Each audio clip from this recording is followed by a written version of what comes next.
Ravindra Reddy, Anthropology faculty here. In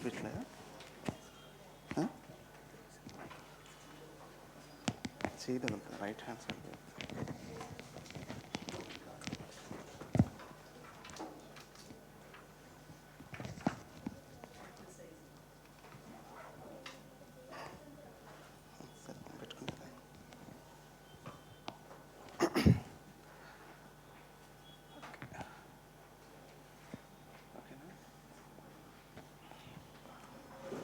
There are some online students.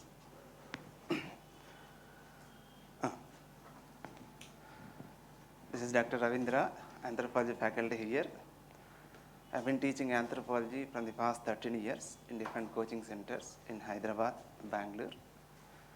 I am one of the national toppers in anthropology in the 2010 exam. I am basically a doctor by profession, but out of passion, I became anthropology faculty. Today, directly I will go into subject. Today, let us discuss what is the importance of anthropology optional. For your exam, selection of option is very, very important. I think many of you are aware of the pattern of exam. Anyway, once again I will repeat. In our exam, first there will be preliminary exam. After that, mains exam will be there. After that, interview. Preliminary exam is just screening test, just qualifying that exam is sufficient. In the mains exam, we have general studies, 4 papers of general studies. Each paper carries 250 marks, and 1 general essay, 250 marks.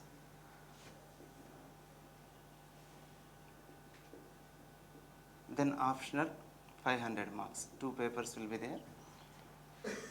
That means you can mention it like this: 2 into 250, 500.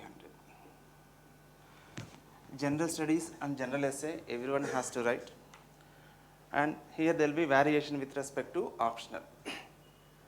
If you select good optional, if you score good marks in optional, then the chances of selection is very, very high.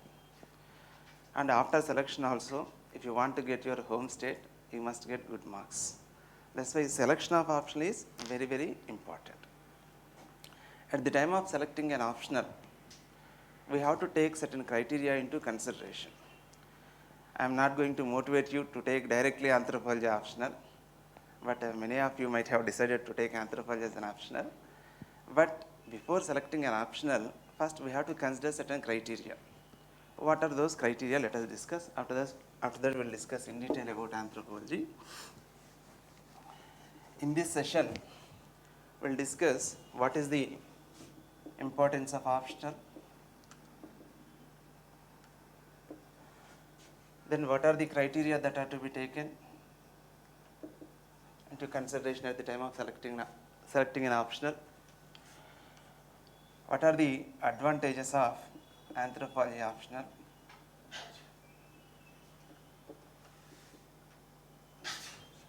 Do we need coaching for anthropology optional? This is very, very important topic. After that, what is the importance of my coaching? Already we have discussed the importance of optional. Second one is criteria that are to be taken into consideration. First one is size of syllabus, quantity of syllabus. If the syllabus size is less, we can complete the preparation of that syllabus or that particular optional as early as possible. Everyone knows about this criteria. Second one is nature of questions. Nature of questions in the UPSC exam in the past 10 years. How the UPSC is asking questions in this subject. In our exam, all the questions can be divided into 2 categories. One is questions based on static content. Second one is questions based on current affairs.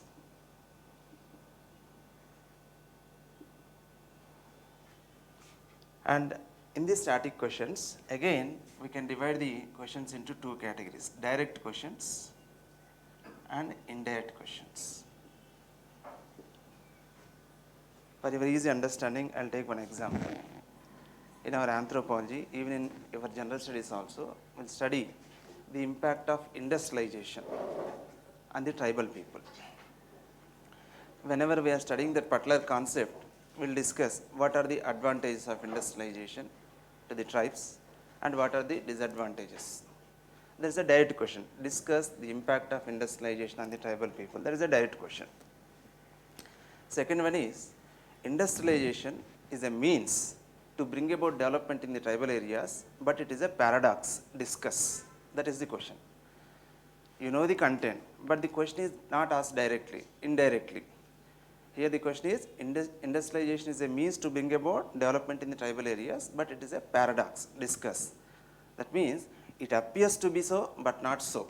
That means industrialization appears to bring about benefits to the tribal society. In reality, it is not so. You have to write the same answer, but in a different way. Those are indirect questions. Current affairs based questions are different. Discuss the impact of industrialization. Discuss the issues faced by the tribal people at the time of displacement with recent relevant illustrations. Recently, displacement of tribal people has taken place in many areas. That's why current affairs based questions will be there, direct questions will be there, indirect questions will be there. Understood? What are the differences between direct questions, indirect questions and current affairs based questions? In our exam, UPSC gives current affairs based questions, direct questions, indirect questions. We have to consider how many questions are direct questions in the past 10 years, in each and every year. And how many questions are indirect questions? How many questions are current affairs based questions? We have to take that fact into consideration.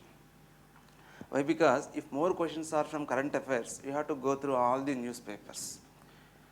If more questions are direct questions, if you go through one source, you can answer majority of the questions. You can have prefixed answers, so that in the examination, without thinking, you can directly reproduce the answer. If you want to write answer to a particular question on the basis of current affairs, in the examination hall, based on the question, you have to think. Then you have to decide about the structure, how to channelize our content. Then time will be killed. You know, in our exam, total you have to answer 19 questions. If 4 hours of time is given, everyone can write answers. But here the challenge is writing answers to all the questions in 3 hours of time. I'll tell you one simple example. Many of you might have heard about these concepts, runas, purusharthas. In your daily life, you will come across dharma, artha, kama, moksha.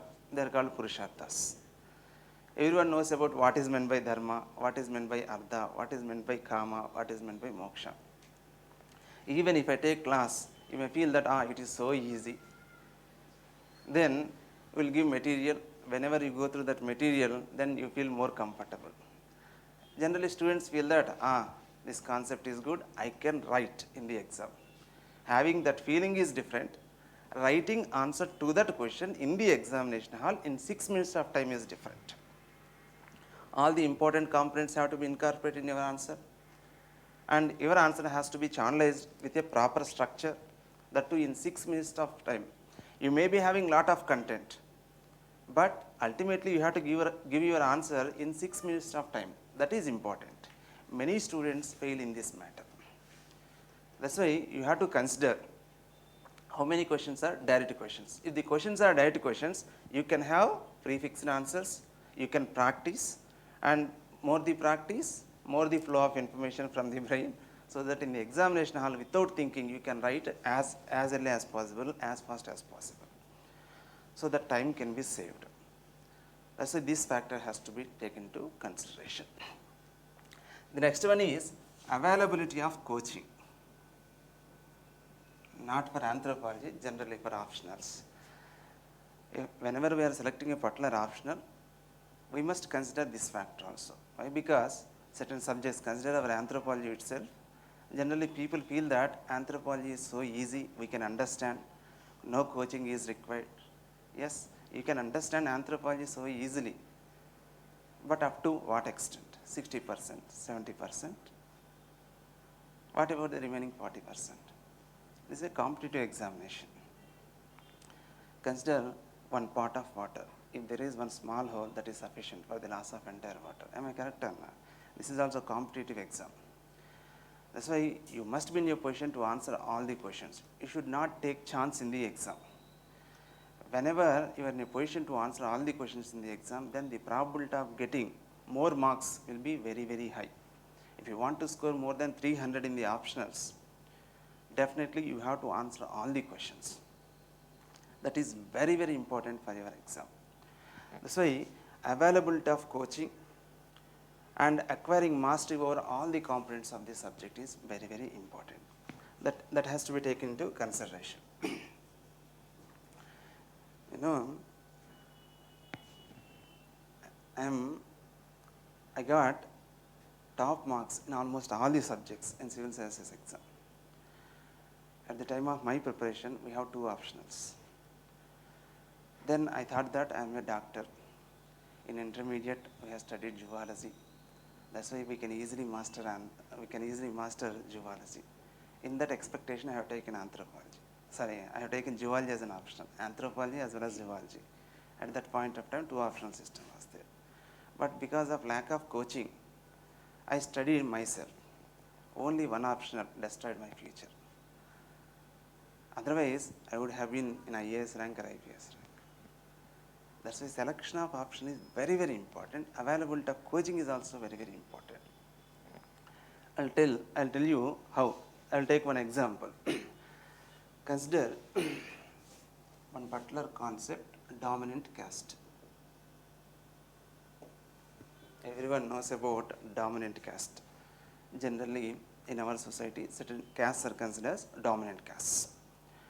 We will also study what is meant by dominant caste and what is the influence of dominant caste in our society. We will also study. But the questions may be asked like this in the examination. Dominant caste. Direct question. In our exam, this type of questions will be there. Long answer questions will be there. Short answer questions will be there. In short answer question category, they will mention directly like this, dominant caste. In long answer, they will ask like this. Discuss the influence of dominant caste. Examine the influence of dominant caste. Critically examine the influence of dominant caste. All questions are on dominant caste only. But based on the question, we have to predict what the examiner is expecting from us. Everyone knows about dominant caste. Even if you go through materials, you can come to know about. But in the examination, these type of questions will be there. Then how to understand the question? What are the keywords in that question? What the examiner is expecting? How to channelize our answer? These are to be decided. Who will guide you in this matter? One mentor must be there, or one faculty must be there, or one senior must be there. That's why here, whenever there is coaching, then they will guide you. What are the probable questions? What are the keywords in certain questions? How to understand the expectation of the examiner based on those keywords? How to channelize our answer? How to interlink current affairs to a particular concept? Like that, in all these areas, one mentoring will be there. That's why availability of coaching has to be taken into consideration. The next one is availability of material. Material. For the entire syllabus, material should be available. If there is no material in the classroom, you can understand the concept. But it is not possible for us to absorb 100% of the content which is given by the instructor. Am I correct or not? That's why there must be material. For your easy understanding, we will take number of examples. But you should not write all those examples. I may take one local example, KCR example, Jagannath Reddy example, but if you write those examples, examiners may not accept. And That's why in the material we'll specify what are the contents that are to be included in your answer. In the classroom there will be lot of explanation for your easy understanding. I'll tell you one simple example. In marriage practices, there is one marriage practice by name Exogamy. Exogamy means marriage outside one's own group. That group may be village or caste, whatever it may be. While discussing what are the reasons for the origin of exogamy, we will tell number of reasons. Yesterday in one class, I told the students for easy understanding. One of the adaptive advantages of exogamy is preventing frequent movement of wives to their house. If I marry a female from the same village, if there is small dispute between me and my wife, immediately she will pack the luggage, she will go to her parents' house. Am I correct or not? If she is from another state, what happens? By the time she goes to railway station or airport, her anger comes down, then she will call. It happened in my life also. If you write the same example in the examination, what happens? That's why in the material we will specify what are the contents that are to be included. For your easy understanding, we will take, and for making the class more interesting and for making the points inculcated in your mind so strongly, we will take such examples for easy understanding of the concept, for remembering those points very well. But you should not write all those things. What are the examples that are to be mentioned? What are the sentences that are to be incorporated? Professional language must be there. Anthropological jargon, it's not so complicated. Here and there, light modifications will be there in the general language. That's why in the material, that anthropological jargon will be there, not only our anthropology, but also in other subjects. And the relevant examples will be there. That's why availability of material for all the topics is very, very important. After that, availability of post-coaching support. Post-coaching support. You will take coaching for about 3 months or 4 months. After that, you will prepare by yourself by sitting in your rooms or study halls. Am I correct or not? In such circumstances, in order to assess yourselves, you may write a test series. First of all, in order to assess yourself and to write test series, there must be some people to conduct test series. Am I correct or not? And there must be some people to guide you after the coaching also, what are the current affairs, what are the relevant topics to anthropology, or what are the relevant topics to public administration, sociology, whatever it may be.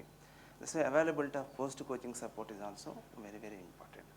If you take, say for example, if you take medical science as an optional, no one is teaching medical science here, then who will give you post-coaching support? That's why certain factors have to be taken into consideration.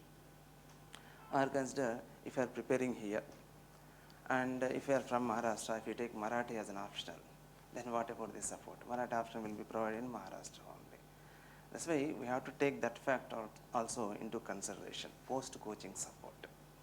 These are the criteria that are to be taken into consideration. Now let us discuss what are the advantages of our anthropology. The syllabus is very less. We can complete the preparation as early as possible.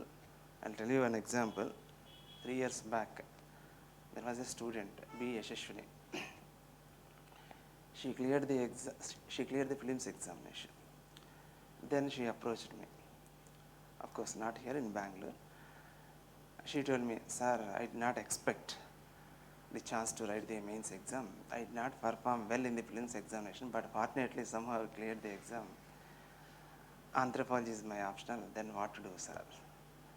Then I told her, now you have less time. It's not possible for you to go through all the sources. Take our material. Read only one source. Acquire perfection, mastery over this subject by going through these materials only. Even though you go through number of sources, even though you have a lot of content, in the examination it is not possible to channelize all content. Time limitation will be there. That's why going through too many sources is also harmful. It is a wastage of time. Then that student studied only two months, only that material. But we have to appreciate her memory. She has excellent memory. She got 300 marks in 2 months of time. And she got 300 rank. Both are same. Next year, she got 70 rank and she got IAS cadre. Like this, time for the preparation of anthropology after 2 months or 4 months, that means once coaching is over, or even during your preparation also, simultaneously, if you acquire mastery, say for example, if I take one class today, and if you read the content which is there in the material on that day, and if you write answers, within 3 months you can acquire mastery over the optional.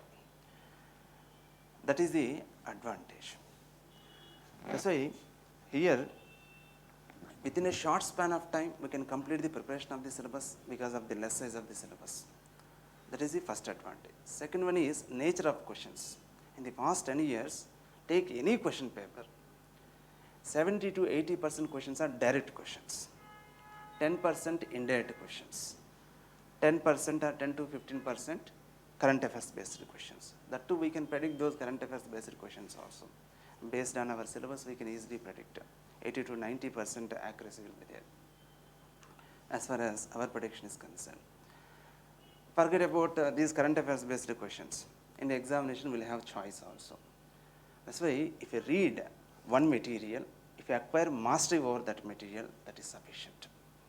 You need not to go through all the sources. You need not to go through Hindu, Indian Express, Times of India, Kurukshetra magazine, and the websites of different varieties of coaching centers and different governmental organizations. All those things are not necessary. That is the advantage of anthropology optional. You need not to trust me. You can go through the question paper of any year. This is the same trend. That is another advantage. Third one is availability of material. We have availability of material not only in our coaching centers, but also in other coaching centers. But here, as far as our coaching is concerned, our material is concerned, we feel that students are paying money. That's why we have to take that burden. We have to go through number of sources. And we have to collect the essence of information which is there in different sources. And we have to give that crisp to you. Actually, I have prepared one material over a period of 13 years. Actually, in the beginning also, when I was in student stage, I took materials from different sources. And based on those sources, I produced one notes. With that, I got 360 marks in anthropology. I was one of the national toppers in that year. Later, after becoming faculty, after teaching so many batches, after experience, we have modified that material. Every year we modified it. Apart from that, we are providing current affairs materials. We are adding case studies to the material also. In my opinion, if you read the material, that is sufficient for anthropology. But sometimes general answers may be given, general questions may be given. You have to write general answers. But in our experience, we have seen that every year, out of 500, definitely 450 marks are from our material only. That's why if you go through the material, that is sufficient. Okay, forget about our material. Generally, there is availability of material for the anthropology. That is the good advantage. And I'm not going to tell the name of that IAS officer. He worked as Principal Secretary of Health Department in Andhra Pradesh also. He wanted to give training to his son also. He wanted to send coaching. He wanted to send his son to coaching for anthropology optional. He was a doctor, and he decided to motivate his son to take anthropology as an optional. Principal Secretary. He collected materials from Ashoknagar Crossroads, from different coaching centers. He went through, he was also a doctor, and he prepared with anthropology optional. He went through all the materials. Then he asked one of my friends to recommend me to train his son, one principal secretary. He took that decision. After going through all the materials, he said that, oh, this material is good. That's why he asked this faculty to guide my son. He did not ask directly, through one of my friends. That is the importance of my material. Okay, forget about it.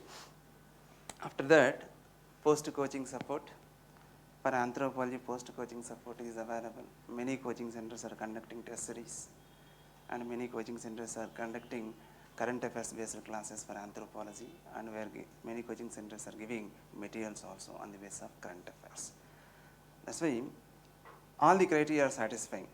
Size is less, questions are direct questions, there is availability of good coaching, availability of good material, availability of good coaching, good post-coaching support. That's why it is suitable. In my opinion, these are the advantages of anthropology optional. Some people may ask, sir, why only anthropology optional? There are other options also, sociology. It also has less syllabus, but questions are not direct questions, indirect questions are there. And for anthropology also there is one disadvantage, I will tell you. Physical anthropology. Physical anthropology. Physical anthropology is an elevating component of your optional, and at the same time is a destroying component of your optional. If you understand physical anthropology, it's like mathematics. If you understand once, you can write directly in the exam without thinking. That questions are direct questions in physical anthropology. If you know the content, you can directly give the answer. Even for long answer question also, you can give very small answer. But if your logic, if your reasoning is correct, if your content is correct, then they have to allot marks. And I forgot to tell you, in the examination, discretion of the examiner is very, very important. Discretion, mood of the examiner. That is important.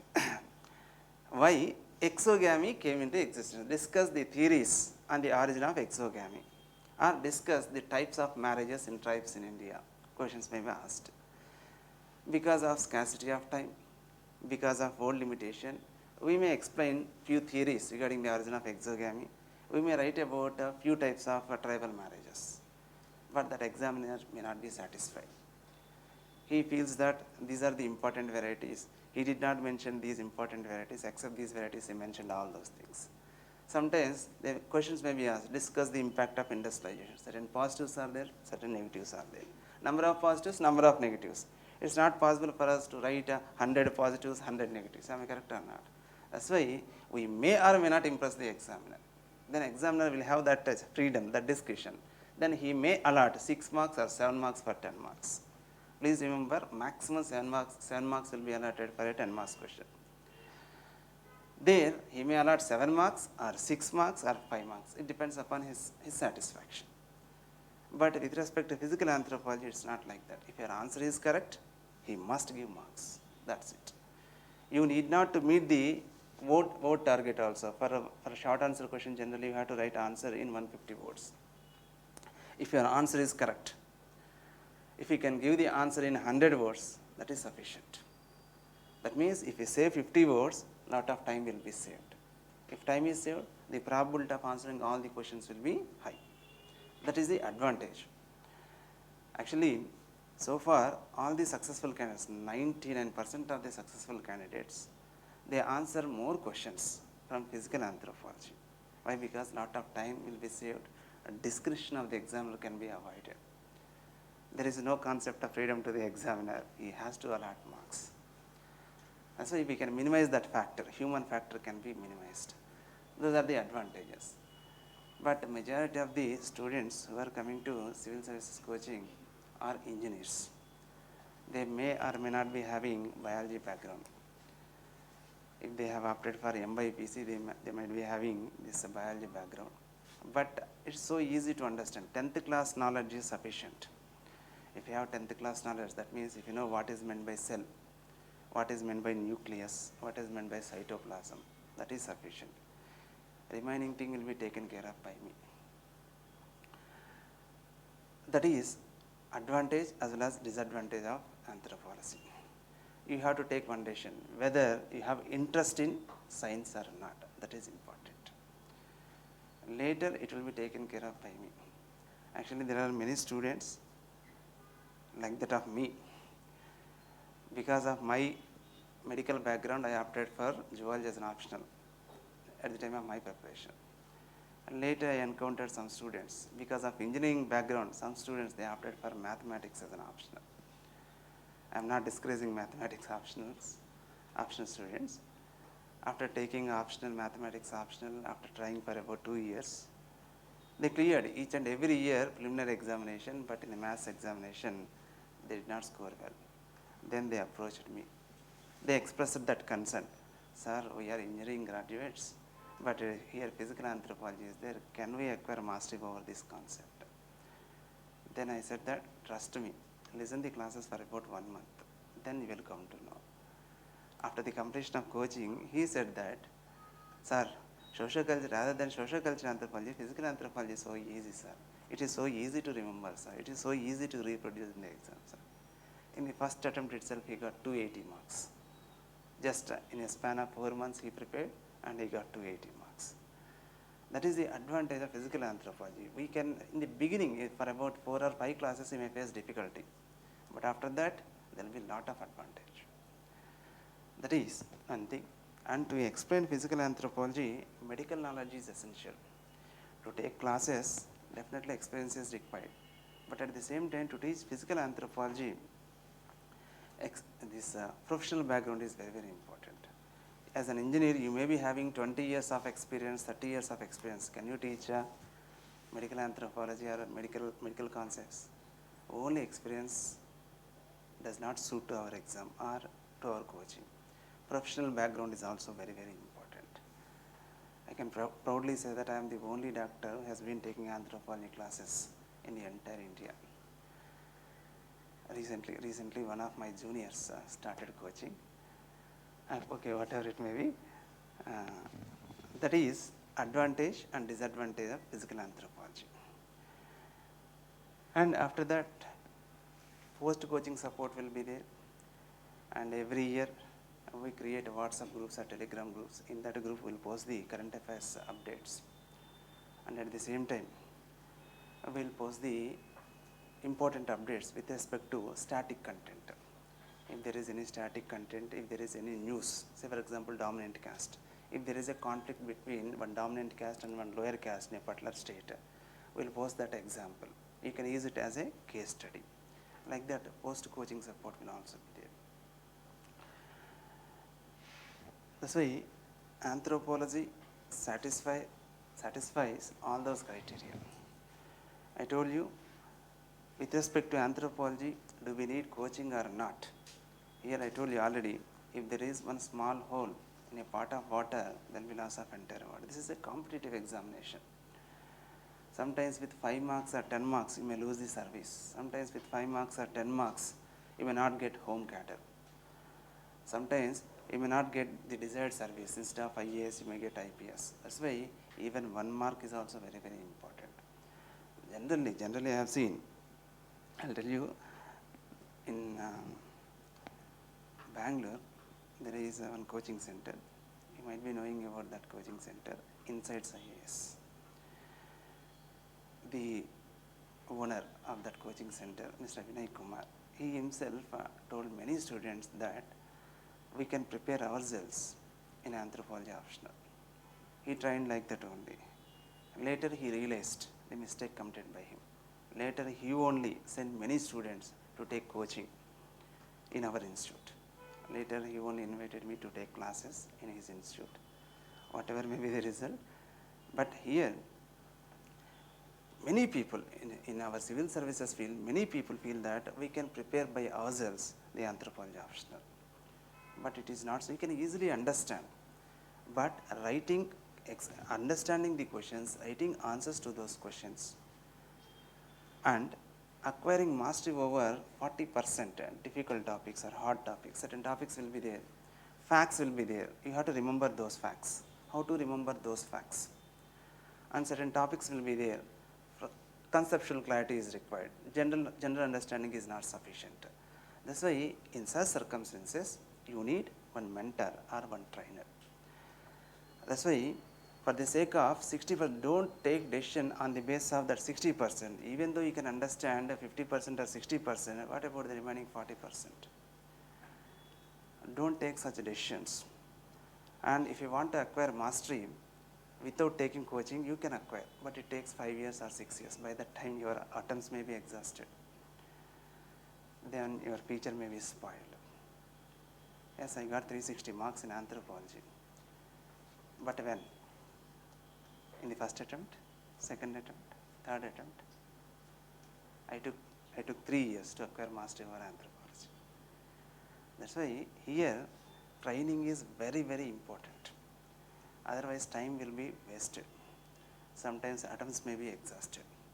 Don't take such decisions which affect your future. Instead of having very high status in the society, you have to lead a normal life. If you take defective decisions or faulty decisions, all these things will not be there in any book. All these are from experience only. Understood? That's why generally seniors tell that, oh, we can prepare anthropology. Seniors, they have experience of 2 or 3 years. We have experience of 10 to 15 years. Some people have 10, 15, 20, 25 also. First, rely on the faculty. Trust us. You have to trust us. Then only you can conquer UPSC. Understand? That is importance of coaching. Now let us discuss importance of my coaching. As far as my coaching is concerned, I concentrate mainly on conceptual clarity. If you have clarity on the concept, even in case of difficult question papers, you will be in a position to answer those questions. Without conceptual clarity, if I dictate notes, what is the use? 80% based on our experience, we may dictate the notes. 80% of the questions may be answered.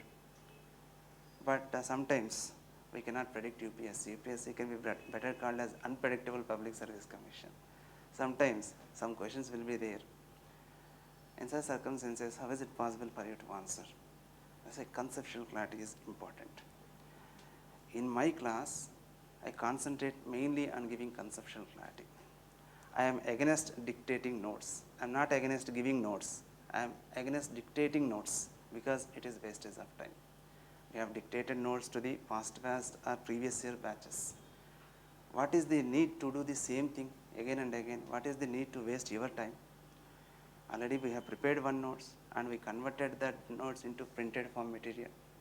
We will give that material directly. Even in future also, if there are some current affairs based incidents or if there are some case studies, I will collect the information and we will give it in the form of unprinted material. Time saving is very, very important.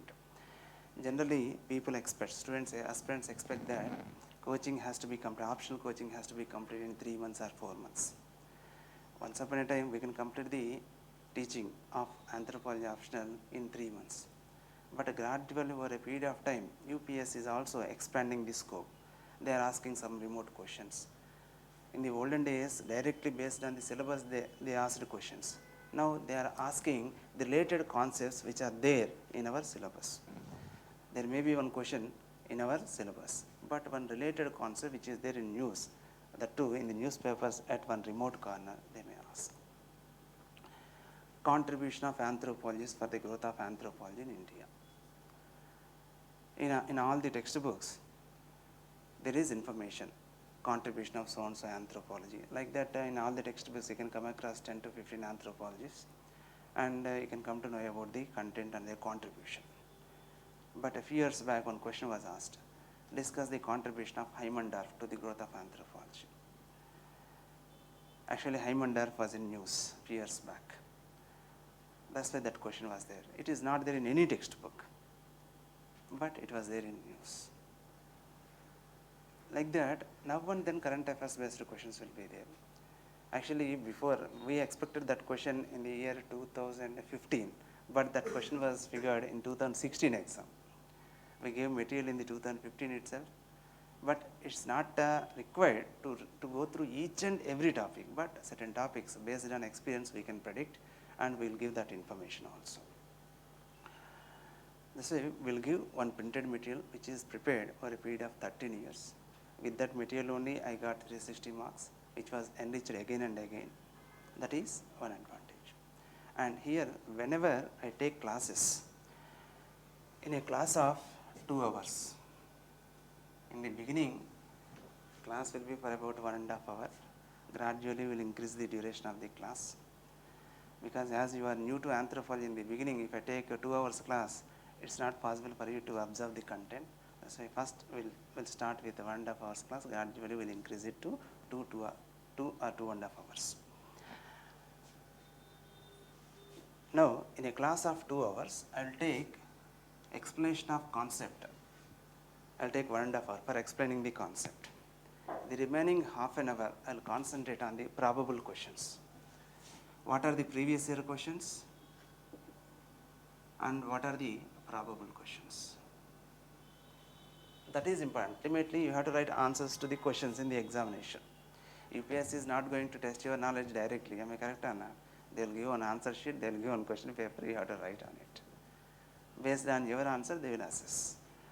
That's why here we will guide you what are the previous year questions and what are the answers to those questions with proper structure, and what are the probable questions in the next year or in the coming years, and what should be the content for those answers. Like this, I will take, in my class, I will take exclusively 25% time in training you what are the probable questions and how to understand those questions, and what should be the structure of the answer. That means how to channelize the answer. On all those areas we will concentrate. That is my class. In my class I will take in that manner. And apart from that, we will conduct regular test series. Post coaching support will be there. That is about importance of my classes. Now, I have given number of criteria to select one optional. Apart from all those criteria, one more criterion is there. What is that criteria? Interest. Suitability to your personality. That is very, very important. That's why I will give you orientation on the subject content of our anthropology. Subject content of our anthropology. Then you can decide whether it suits to your personality or not. Because different people have different personalities. Some people, they may be interested in current affairs based analysis. Some people, they may like static content. Some people, they are not interested in that. Please remember, in anthropology, 2 papers will be there, first paper and second paper. Second paper in general. If you study general studies well, you can answer 80% of the questions in second paper. That's why there is no additional burden. Only in first paper we have to study certain concepts. Please remember and don't misunderstand, in anthropology as well as in our society also, in reality also, majority of the problems are our life revolves around 2 factors. One is hunger for food, that means money. Second one is hunger for sex. This is true, you have to accept. That's why in anthropology, majority of the concepts revolve around the money and sex. That means not extramarital relationships. We have certain cultural behavior to satisfy all these things. Marriage practices. Whenever marriage is there, it inevitably leads to establishment of family. When family is there, then number of relationships will be established. Am I correct or not? Because of marriage, we will get number of relatives. Because of those relatives, we will get different varieties of support. Defense support we will get, political support we will get, economic support we will get. Like this, all aspects revolve around money and sex. If I keep on explaining these, then some people, Ravindra Sir is explaining about sex. I am not interested in sex. Some people may feel like that. That's why suitability, your interest, your personality is very, very important. And physical anthropology will study the production of the children and the transmission of our characters to the next generation. Our characters will be transmitted to the next generation through our sex cells only. That's why we will discuss repeatedly about sex cells. If you have phobia, if you have that stigma towards these concepts, it doesn't suit well for your personality. Like that, I will explain what is the subject content of anthropology here, then based on your personality, you can decide. Ultimately, interest is very, very important. But whatever may be the interest, from the past 10 years, anthropology fever is going on in our South India.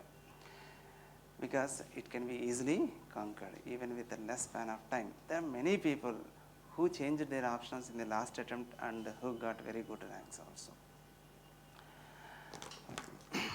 There is one IPS officer, actually he is one of my seniors in the preparation in the Exogamy courses. His options for geography and public administration. But in the last attempt, he changed one of the optionals, public administration was replaced by anthropology. In just 4 months of span, he cleared the exam, he became IAS officer, now he is working in Andhra Pradesh. I am not going to tell the name of that IAS officer, but whatever may be our personality, generally anthropology suits well, but anyway we will discuss. Before discussing the subject content of anthropology, first let us discuss the question paper pattern. Question paper pattern in the exam.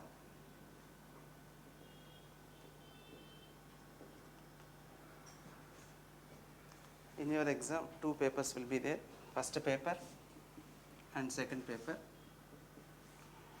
First paper will be in general anthropology to be precise. Second paper will be in the context of Indian anthropology. Not only in our anthropology but also with respect to many other subjects. First paper will be in general, second paper will be in the context of India. Again, in the first paper, in the examination, and the first paper will be for 250 marks. The first paper will be for 250 marks. Similarly, the second paper also, it will also be for 250 marks. Okay. In each and every paper, the pattern is same. 2 sections will be there, section A and section B. Section A, section B. In section A, 4 questions will be there, 1, 2, 3, 4. In section B also there will be 4 questions, 5, 6, 7, 8. Total 8 questions will be there. Ultimately, you have to write answers to 5 questions. For each question, there will be 50 marks. 5 into 50, 250 marks. But conditions apply. What are those conditions? In the first question, again there will be sub questions. Splitting will be there. 5 sub questions will be there. A, B, C, D, E. 5 sub questions. Each question carries 10 marks.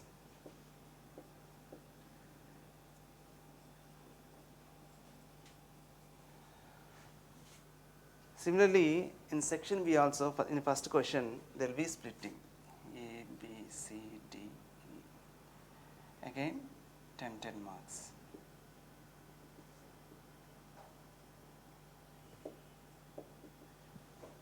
The first question in section A and the first question in section B are compulsory.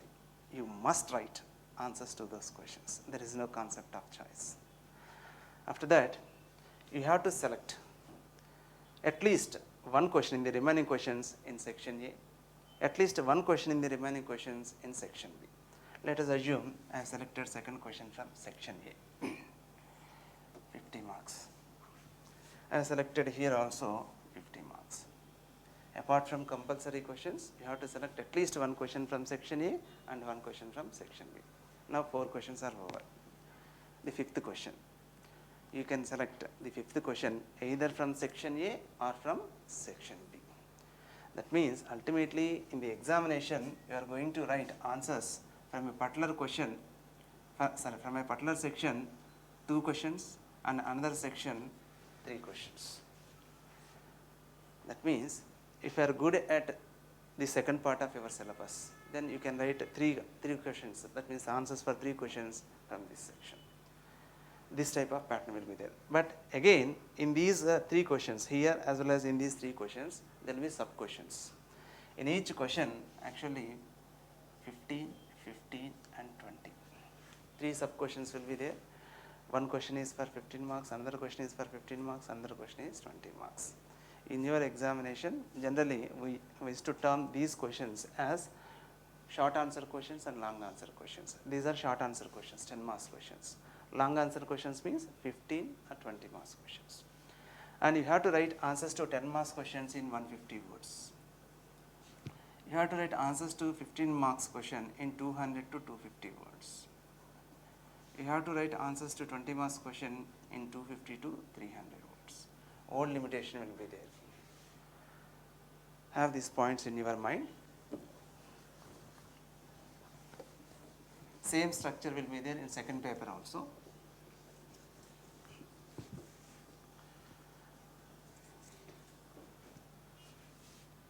Now, in our syllabus, there are two papers. In first paper, we have total 12 chapters. The first 8 chapters are covered under section A of paper 1. Even though it is not specified in our syllabus by UPSC, it is conventional. Conventionally, the first 8 chapters, the questions from first 8 chapters will be given in section A. The questions from the last 4 chapters will be given in section B. First chapter, it deals with meaning, scope and development of anthropology, the branches of anthropology. We will study evolution of man. I forgot to tell you, from the beginning onwards I am discussing anthropology.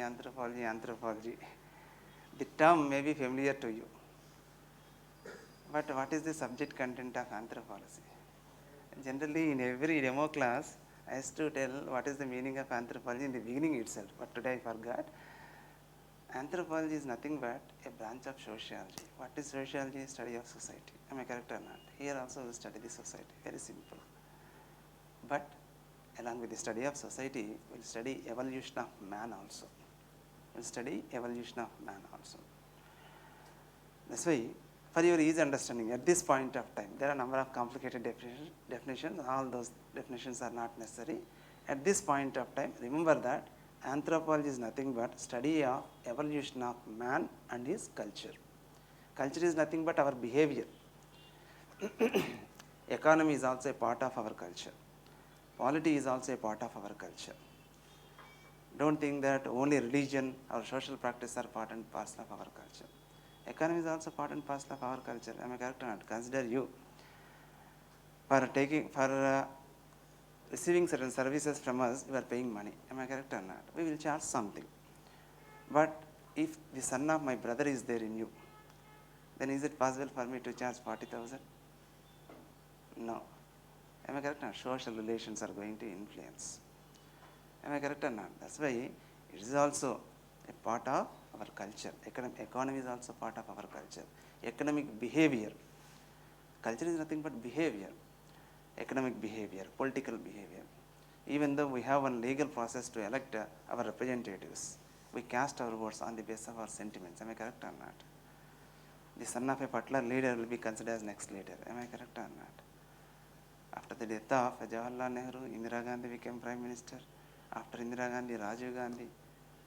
Then after the death of Rajiv Gandhi, some other people became the Prime Ministers, but they did not succeed. Then again they brought Sonia Gandhi. Am I correct or not? People give importance to the descendants of that line. Am I correct or not? People have sentiments. So even though we have constitution, our behavior is influenced in that political sphere based on our customs. Am I correct or not? That's why polity, economy, even language is also part and parcel of our culture. Not only marriage, family, religion, but also economic systems, political systems constitute the part of our culture. That's why here we are going to study everything about our society. If you have in-depth understanding of our society, here we will study evolution of our culture. That means we are going to study evolution. Evolution is a continuous process. From today to tomorrow there will be some change. From tomorrow to day after tomorrow there will be some change. That's why always we will be studying these changes also. That's why if you study anthropology, then you will have very good understanding of the society, which will be useful for you to write general essay. General essay also influences your success in the examination. Generally, we can predict questions with respect to geography, history, polity, ethics, but not in general essay. If you have in-depth understanding of the society, you can give very good answers in the examination.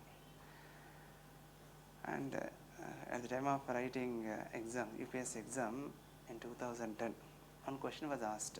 At that point of time, displacement issues were there. Then one question was asked, is it necessary to impose moratorium on mining in the tribal areas?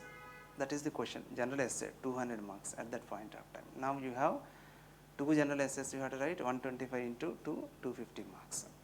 But at that point of time, we have only 1 general essay. Is it necessary to impose moratorium on opening more and more tribal areas for the sake of mining? That was the question. That was a big issue at that point of time. I did not write any special answer. Simply the answer from anthropology was placed there. I got 120 marks out of 200. I am one of the national toppers in general essay. It is because of anthropology. Anthropology will study the problems of the weaker sections of the society. We will study the culture. In second paper, especially in Indian anthropology, we will study the problems of the weaker sections of our society. What is the role of the selected people? You are going to become administrators. Administrators are nothing but troubleshooters. If everything is going in a smooth manner, what is the need to have administrators? No need. Am I correct or not? You are the troubleshooter. If you want to solve any problem, you should know the root cause of that problem. Whenever you know the root cause of that problem, then only you can deal with it in an efficient manner. That's why here, for the sake of general understanding of the society, this anthropology gives you very good insights. That is very, very advantage of this anthropology optional. Here, okay, from the definition of anthropology, we went to somewhere else, but here we'll study all those things. Apart from that, we'll study evolution of man. Here we evolved different varieties of cultural practices, but all those cultural practices are in tune with our biological makeup. First of all, generally we used to say that man is a social animal, social animal, social animal. First of all, he is an animal. After that, he became social animal. We evolved different practices based on our biological makeup only. Marriage system came into existence because of what? Sex research. Am I correct or not? Economic systems came into existence for what? Comfort. Comfort. Once upon a time, we produced certain goods and services. Now we are producing more and more goods and services for the sake of comfort. Our body requires comfortable temperature. That's why we invented air conditioners. Am I correct or not? Similarly, dress patterns, food habits. Am I correct or not? Generally, after becoming IAS officers, even during the preparation also,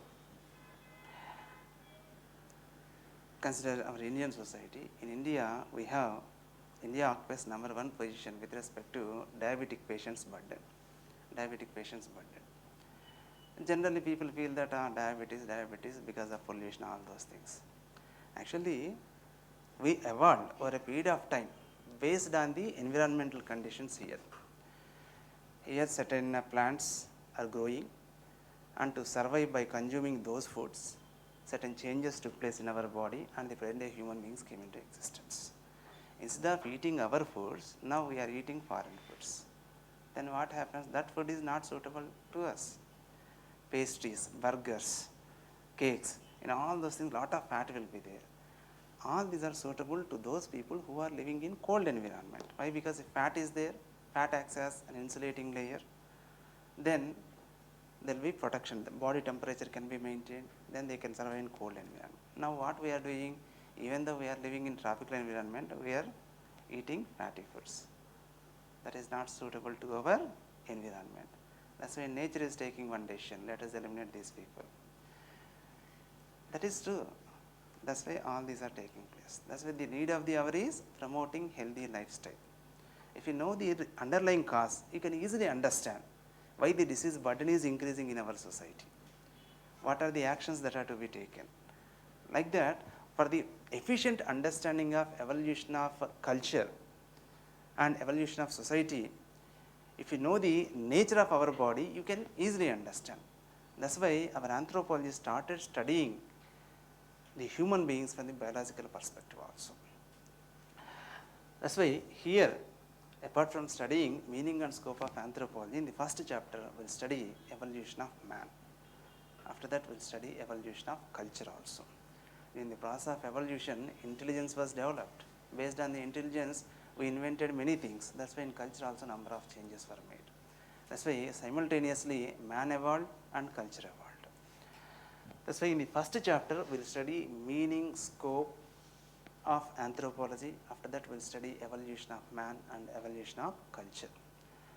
Evolution of man, some theories are there with regard to evolution, and you know about those theories also in your school.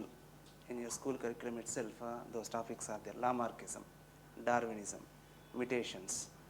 Like this, certain theories are there, they are very familiar to you, but again, once again, we will explain, but up to degree standard. That is, here we will take. That's why in first chapter we will study meaning and scope of anthropology, branches of anthropology, evolution of man and evolution of culture. From second chapter onwards, we will study culture. Culture means we will study marriage, family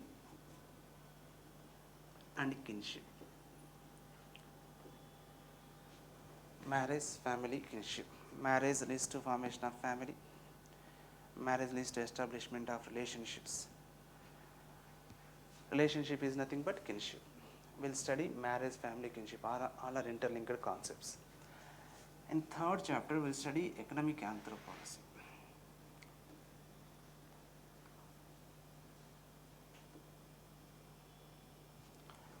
Economic anthropology. We will study economy in the socio-cultural context. How the economic transactions are influenced by our social relations, how they change depending upon different contexts. After that, we will study political anthropology. Political anthropology. We will study what are the different political systems. We will study. After that, we will study religious anthropology. We will study what are the different religions in different parts of the world. What are the different varieties of religious practices? What are the different varieties of religious practitioners, priests? Similarly, many other practitioners are there. We'll study. After that, sixth chapter. Forget about sixth chapter. We'll study seventh chapter, language. Language is part and parcel of our culture. We'll study language. What is meant by language, and what are the theories regarding the origin of language, and after that, how the language use changes depending upon the context. Context is very, very important. Now I am taking one seminar here. Now, as I am in this position, I have to speak in a particular manner. I should use parliamentary language. But whenever I am with my friends in my village, I may use unparliamentary words also. Am I correct or not? Certain positions are associated with certain speech habits. Depending upon the socio-cultural context, that will be changed. Whenever I am speaking with some of my friends, there will be one type of language. Whenever I am speaking with the same friends in the presence of female friends, my language will be changed. Am I correct or not? That's why, depending upon the socio-cultural context, our language use will be changed. This chapter is the funniest chapter in the entire anthropology. That's why I will discuss that chapter only in the end, because I want to see a smile on the face of my students before leaving. But funniest chapter in anthropology. I enjoyed a lot in the past 13 years. And eighth chapter. In these chapters, we are going to discuss what are the different marriage practices. Generally, in our society, we have monogamy, marriage of one male with one female, or polygyny, one male with multiple females. Polyandry is also there here and there in India, and combination, both the combinations are there. Group marriages are there. One group of females will be married to one group of males. Anyone can have sexual access to anyone from one group to another group. These practices are there in different parts of the world. How we came to know about all these practices? Ravindra Reddy also did not visit South America. But how I came to know about these practices? Because of a research conducted by our anthropologists, earlier anthropologists. If you want to know about the socio-political situations of Andhra Pradesh, If you rely on Enadu newspaper, you will get one type of interpretation. Am I correct or not? If you rely on Sakshi newspaper, you will get another type of interpretation. Am I correct or not? For your easy understanding, I am taking local example. That's why, if you are a foreigner, if you rely on those newspapers, you may get faulty interpretation. Am I correct or not? That's why at the time of going through a particular source to know about a particular society, we have to take certain precautions. Who is providing that information? What is the intention of that person providing information? That is very, very important. Whether that person has the capacity or knowledge to explain about a particular factor. Say, for example, if I take a class on internal security, let us assume it is a free class. You may or may not attend. But if you announce a free class by an IPS officer on internal security, definitely majority of the students will come. Why? Because they feel that as he is the IPS officer, as he is in a particular position, the chances of knowing about internal security will be high. Similarly, here also we have to consider certain factors. That's why at the time of conducting research, we have to take certain precautions. Otherwise, there will be biased interpretation. Whenever there is biased interpretation by the researcher himself, then what about us? We are relying on the outcome of that researcher.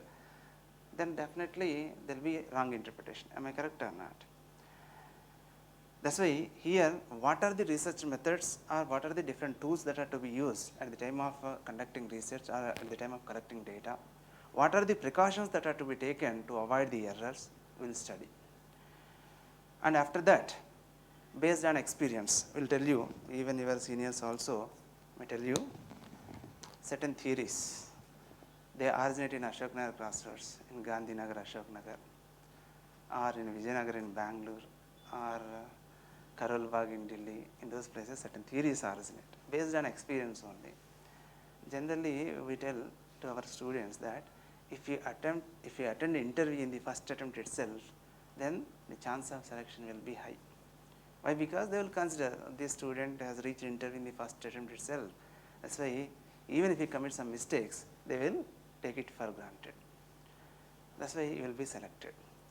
That too, if a female aspirant attends interview in the first attempt itself, then definitely she will be selected. Other people may consider that, oh, that female is beautiful and some other criteria. But in the notification itself, they will mention female candidates, women candidates will be encouraged. In the notification itself, the sentence will be there, women candidates are encouraged. Like this, based on our experience and the results, we may tell that these stories are nothing but theories. Similarly, our anthropologists also, because of their proximity to the tribal people or to the village people, because of their experience, they started telling some stories or theories. Theories are nothing but stories. They may correct, they may not correct. Based on experience, they will give one theory. Lamarck has given one theory on the evolution. Of course, in the beginning, all the people believed in it. Later, they did not believe. That's why theories are nothing but stories. Now, here all our anthropologists, after studying or after conducting research on different varieties of societies, they started formulating certain theories with regard to origin of culture, how the culture came into existence, how the culture spread from one part of the world to other part of the world, and how the culture influences our personality, how the culture influences personality of a male or personality of a female. Definitely, culture influences personality of males in one direction, personality of females in another direction. Am I correct or not? Here on the way to our coaching center also, here and there you can come across some wine shops. If some males are there in front of wine shop, it is a common sight. Am I correct or not? But if some females are there in front of the wine shop, generally, of course, it may not be in Hyderabad, but if you go to district headquarters, people look at you in a different manner. Am I correct? No, females are also purchasing wine directly by coming to wine shops. That means females should not come. Like this, our culture is imposing, culture is deciding in what manner males have to behave, in what manner females have to behave. Female, if he is not doing any job, there will not be any burden on that female. In that society, generally, females, they will be considered as housewives. Even if they are not doing job, nothing will happen. Why? Because taking care of the family is the main responsibility of male or husband. If any male is not doing job, immediately there will be criticism from all the quarters. Am I correct or not? If I am not doing any job, immediately there will be pressure from my wife's relatives. If my wife is not doing job, my relatives are not going to comment. Am I correct or not? Because we won't expect employment from the females. Generally, these are the social tendencies. Am I correct or not? That gender, that culture influences the behavior of a particular gender. Culture influences our personality, gender personality also. And similarly, certain symbols also influence our behavior. We'll study everything is symbolic in our society. Say for example, if there is one person, if Ravindra Reddy is here, okay. If Ravindra Reddy is there in the signals by wearing uniform, police uniform, then your behavior will be changed. If same Ravindra Reddy is there without uniform, then what happens? You may jump the signals. But if there is one police person with uniform, you will not jump the signals. Am I correct or not? That means that uniform is a symbol to represent a particular person. Based on that, your behavior will be there. Am I correct or not? Similarly, doctors, lawyers also. Similarly, generally, for making the class interesting, I will tell you one example. Generally, not only in Ashoknagar classes, but also in other areas, you can come across. Consider one male, an adult male around 20 to 25 years of age. And if you observe one beautiful female, immediately his eyes will be directed towards the feet of that female. Why? She is not going to tell that she is married or unmarried. Just by looking at the toes, we are going to come to one conclusion, whether she is a male or whether she is married or not, whether he can try or not. Am I correct or not? Why? Because unnecessary problems can be avoided. That's why our ancestors, intelligent ancestors, introduced certain aspects as part and parcel of our culture. Symbolic anthropology, that is called. Similarly, if you have animosity with the opposite group, we will not fight directly, but we will fight indirectly, and based on the result of that indirect fight, we will feel that we have won in that competition. We can see this in the form of cockfight in the villages. Kodi pandalu antuntaru kada. If you go to villages, these leaders will be there. They will be rearing some cocks, and at the time of a festival, especially Pongal festival, there will be competition. If my cock wins, then I will feel so proud. I feel that I won in that fight. Am I correct? It gives some status. That cock is representing me. Am I correct or not? Similarly, some people are playing, when some people are playing cricket, they are representing India. Am I correct or not? Whether Dhoni is there or not, whether Kohli is there or not, if the team is defeated, we feel that India is defeated. Am I correct or not? If India is defeated by Pakistan World Cup, we feel that, okay, it is defeated. We don't bother about the members. In 1983 World Cup, the team is different. Later in different World Cups, teams are different. But we feel that they are our representations. Similarly, in culture also, we have different representations. We'll study those representations. We'll study this cockfight also in our syllabus. Okay. All those things are there in our syllabus, but these Western anthropologists, after studying certain societies, they feel that they have invented some new things, and they project them as great theories also. Okay, whatever it may be, it is because of their earlier modernization. That's why we'll study research methods. After research methods, we'll study theories, anthropological theories. In this sequence only we have to discuss. Generally, I have seen in many coaching centers, people discuss theories first. Why? Because theories will be difficult to understand if we discuss directly theories. After knowing about entire culture, after knowing about the research, then if you discuss the theories, you can easily understand. Without knowing marriage, if you discuss the theory on marriage, what is the use? That's why here, that's why I did not discuss theories in the beginning. First we will study this culture part, after that research, after that at the end theories. These 8 chapters are generally called socio-cultural anthropology. Socio-cultural anthropology. This socio-cultural anthropology is covered in your question paper, in paper 1, under section A. Under section A, we have socio-cultural anthropology. which includes the first 8 chapters of our syllabus. Then the next 4 chapters, 9, 10, 11, 12. Ninth chapter deals with genetics, chromosomes, genes, how the chromosomes or genes will be transmitted from one generation to another generation. What happens if there are errors at the time of transmitting these chromosomes? We'll study. They are so easy. Definitely you will feel uncomfortable in the first 3 or 4 classes. But if we can tolerate that pain, definitely you will enjoy those classes. And in the 10th chapter, I will discuss growth and development.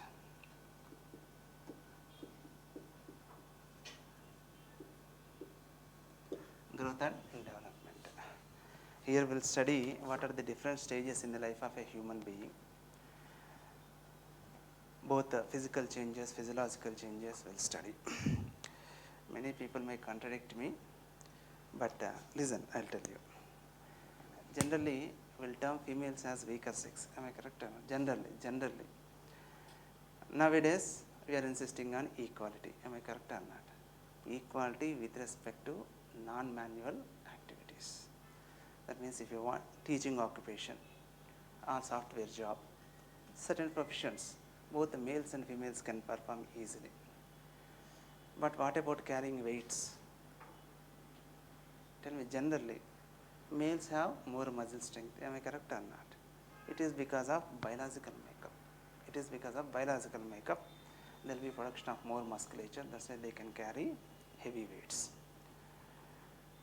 That's why here, what are those biological changes which made the females as weaker sex?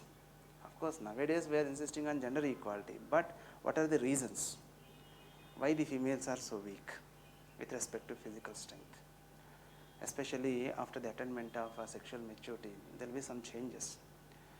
Increase in the size of the heart, increase in the blood quantity, increase in the hemoglobin concentration, increase in the oxygen carrying capacity. Because of all these things, the males can perform very well with respect to heavy physical activities. We cannot say that it is a weakness, but it is because of biological makeup. Actually, during the process of evolution, our ancestors first invented agriculture. Agriculture requires heavy physical activities. That's why because of biological makeup, males suited for agriculture very well. From then onwards, the male's contribution to the economy was increased. That's why male domination came into existence. Understood how the biological makeup, economic systems are integrated to understand the subordination of the woman. Before the advent of agriculture, males and females were equal. I am not blaming agriculture. Without agriculture, we cannot survive. But because of our biological makeup and because of our economic systems, in due course of time, such subordination of the women. And apart from that, because of vested interests also. Nowadays, because of gender equality, we are moving towards a different society. Gender equality should be there, but not in all the aspects. You have to remember. Because of biological makeup limitations, certain factors are there. Say for example, females, after the production of the children, they have to stay at home in the first 1 year. Why? Because the newborn child has to be taken care of. Otherwise, if the female also wants to go to employment, what about the survival of the child? If both husband and wife are working, who will take care of the socialization of the children? Okay, we can earn money, we can give very good comforts to our children. What about the socialization of the children? What about the character? If parents are there, at least if one of the parents are in close proximity to the children, and if they are exercising proper supervision over the children, then they can be converted into good children. Am I correct or not? Nowadays we can come across, I am not pointing any people, but generally with respect to rich families, both husband and wife will be busy in their occupations. Money will be given to the children, but there will not be proper supervision. Then they may become drug addicts, and they may become alcoholics, they may become smokers. Like that, because of lack of supervision, social deviant behavior will result. That's why, because of this biological makeup, and because of certain purposes, that means having proper child, proper socialization of the child, some of the intelligent ancestors, they have divided the work, division of labor. Okay, let the female take care of these domestic activities, let the males to take care of the external activities. Of course, because of all these so-called concepts, gender equality, all those things are Western concepts actually. Okay, development is there. How many people are living with happiness in industrialized societies? In the industrial centers, the cost of living is high. For some majority of the families in our society are middle class families. For their survival in the urban centers, both of them have to go to work. Am I correct or not? Then who will take care of the children? Okay, you are giving, I'll tell you one alarming situation in Indian society. Both husband and wife are going to work, they are earning money, they are giving money to the children, and they are feeling that they are taking care of the child. We may get very good admission to our child in an international school, and we may provide all the luxuries to our child, but we will not allot time to the children. Then what happens? After some time, same attitude will be generated in the children. After some time, we will become old. Then we will hand over all our responsibilities to our children. Then they feel that earning money and giving money to the children is important. Then they will not provide time to us. But in old age, we require time. Am I correct or not? They used to feel that in my old age, when I was in childhood stage, my father has given money. Now he is in old age, I have to give money. Only mod relations are established. That's why the old age homes are gradually increasing. But they don't want money, they want love and affection. Some people, they used to substantiate that I am paying 12,000 rupees, I am paying 20,000 rupees to the old age home where my father was placed. It is not because of that son's mistake, it is because of the parents' mistake. Because of improper socialization. We may be earning money. All these things are not there in our syllabus also, only some components are there. But what about the attitude? That is important. Okay, we are earning money, everything. What about the nature of the society, quality of life? Physical comforts were increased, but not the quality of the people. Day and day, day by day, we are observing moral degradation in Indian society. It is because of our socialization itself. Okay, forget about it.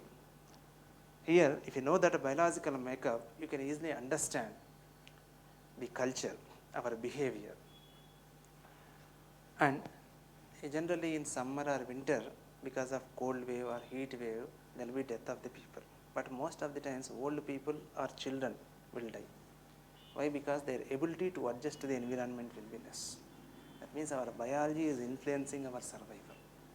That's why here we will study growth and development from the biological perspective, what are the different stages. Then we will study demographic physical anthropology. Demographic physical anthropology.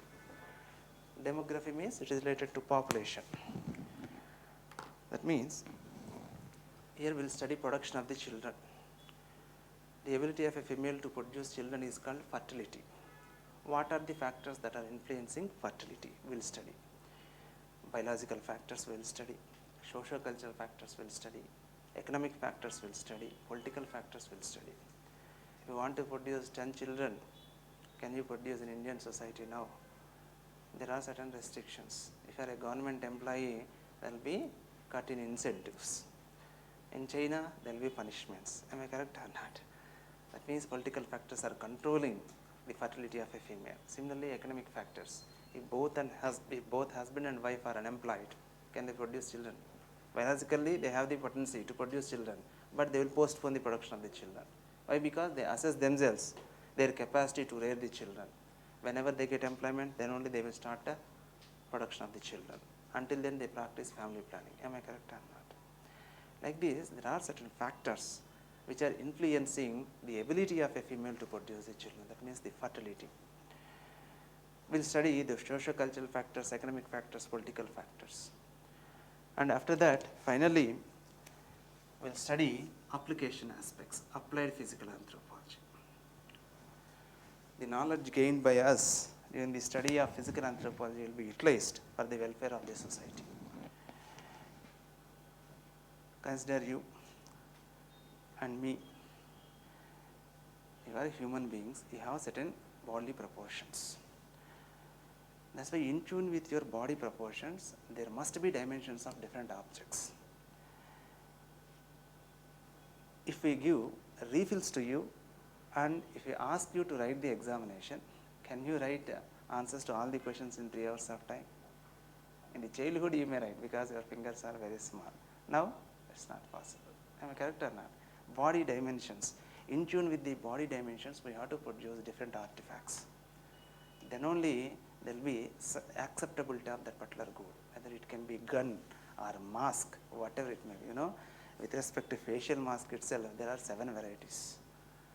7 dimensions will be there. 7 sets of dimensions will be there. If the facial mask, especially oxygen mask, if they are not fitted properly, what happens? A leakage of oxygen. Then oxygen will not go into lungs. There will be more leakage of oxygen. That's why here we will take the dimensions of our body. Say for example, helmets, we have different head sizes. Irrespective of the head size, if you give same size helmets to all the people, then if it fits properly, then they don't bother about the helmet. If a large helmet is given to a person having small head, helmet moves. Then instead of concentrating on the enemies, he has to concentrate on the helmet. Then what about his fighting efficiency? So you will use this knowledge in the designing of defense equipment. That is a direct question in our syllabus. It's a long answer question. Role of anthropology in the designing of defense equipment. Role of anthropology in the sports. Certain people with certain body measurements are suitable to certain sports. That's why we have to find suitable personalities. Like this, we applied our knowledge, and that too because of study of genetics, we will settle number of medico-legal cases. It can be extramarital relationship, or it can be accidental exchange of babies in the hospitals, or immigration cases, like our crimes. To identify the criminals, we are using blood examination, blood group examination, probabilities, everything. Based on the knowledge of genetics, we settle number of medico-legal cases. Like this, we apply the knowledge gained by us during the study of physical anthropology for the welfare of our society. Please remember, UPSC is also interested in application point of view. That's why every year, 2 to 3 questions in applied physical anthropology, there are nearly 8 topics. 8 topics. From those 8 topics, that means 8 questions and answers. Definitely 2 or 3 questions will be given. Definitely. That is the importance of applied physical anthropology. Okay. This is about first paper syllabus. These 4 chapters are covered in section B. In section B of paper 1. In section B of paper 1. Now let us discuss paper 2.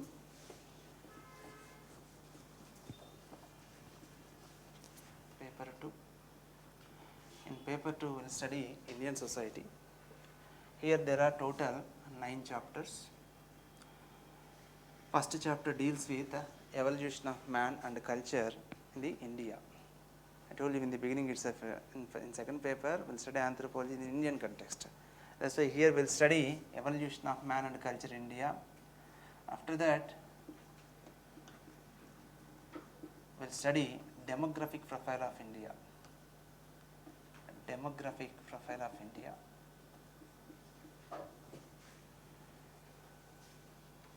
Before starting my class, I introduced myself. This is Ravindra Reddy.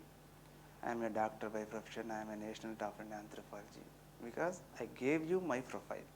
Similarly, before studying Indian society also, we should know the profile of Indian society. What is the size of Indian population? What are the factors influencing the population size? And how many varieties of races are there? How many varieties of languages are there in India? We will study. And after that, we will study the real society from 3rd chapter onwards. In 3rd chapter, we will study Indian society, especially traditional Indian society.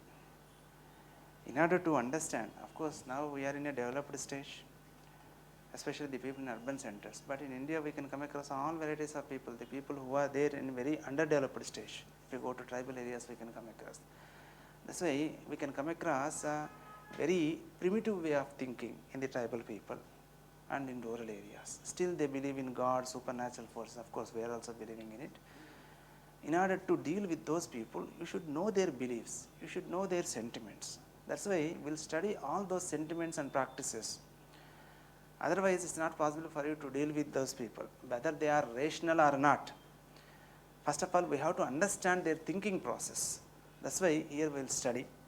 In order to understand in a systematic way, we'll study the philosophical concepts or the concepts in Indian society from the beginning, that means from the ancient Indian society.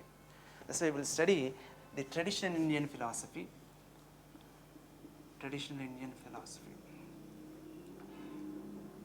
Traditional Indian philosophy means certain values and certain concepts are strongly inculcated in our mind during the process of socialization.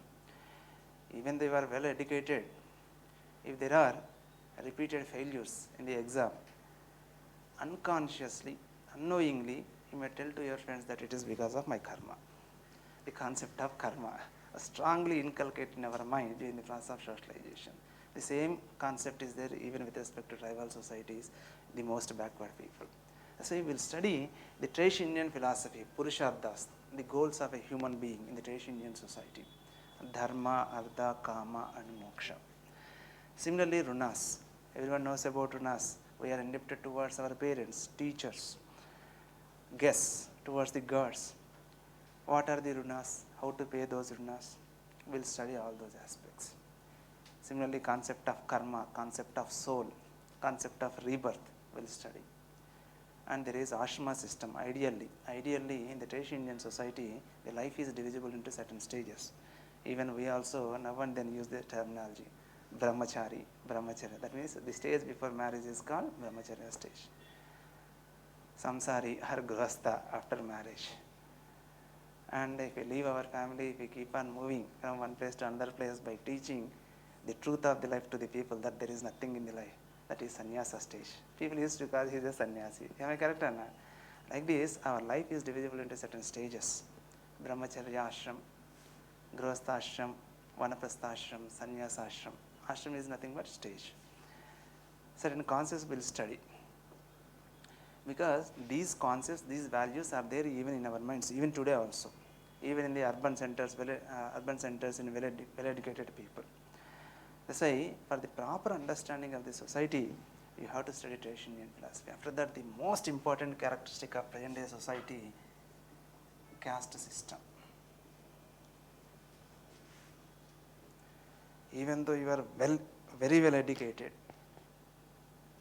even though you are against caste system and rigidities are associated with caste system, generally, at the time of marriage, what happens? We will select a female from the same caste. Am I correct or not? Whether it is Jagannath Reddy or some other person, any person, generally that type of tendency will be there.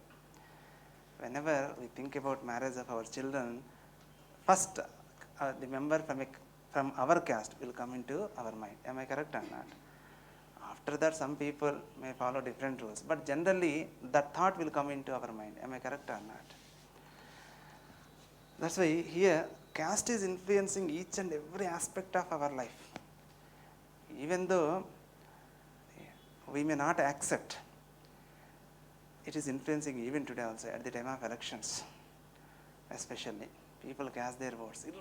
Even though they have very good understanding of administration, rule of law, political provisions, these constitutional provisions, and the political measures, all those factors at the time of casting votes, most of the times will cast votes on the basis of caste only. Am I correct or not? If you go to, as I am from Andhra Pradesh, I am taking one example. Generally, it is believed that the Chaudharies or Kammas support Telugu Desam party in Andhra Pradesh, TDP, Reddys support YSR party. That's why the rulers, they believe that whatever may be the administration, whether it is good or bad, upper caste votes, they will be divided between these two parties. Only the lower caste votes will be changed at the time of elections. That's why we have to cast those votes. That's why they started announcing number of schemes for the sake of lower caste and for the lower socioeconomic category. If you go to Andhra Pradesh, generally, I don't know the exact figure, generally, in Andhra Pradesh, in rural areas, if you go to any lower caste family, generally around 50,000 to 1 lakh they will get, only because of government schemes, whether it is Ammavadi or Vidya Vastadi, Vidya Devira or Vastadivira, like this, different schemes are there. And Asara, different old age pension, because of all these schemes, minimum they will get 50,000 to 1 lakh. Why? There are certain intentions. Am I correct or not? Here, even the government is also giving reservation benefits on the basis of caste. Am I correct or not? Tell me, caste-based reservation is appropriate or inappropriate? Both. You can give any answer, but you have to substantiate. Any answer you can give, but ultimately there must be reasoning.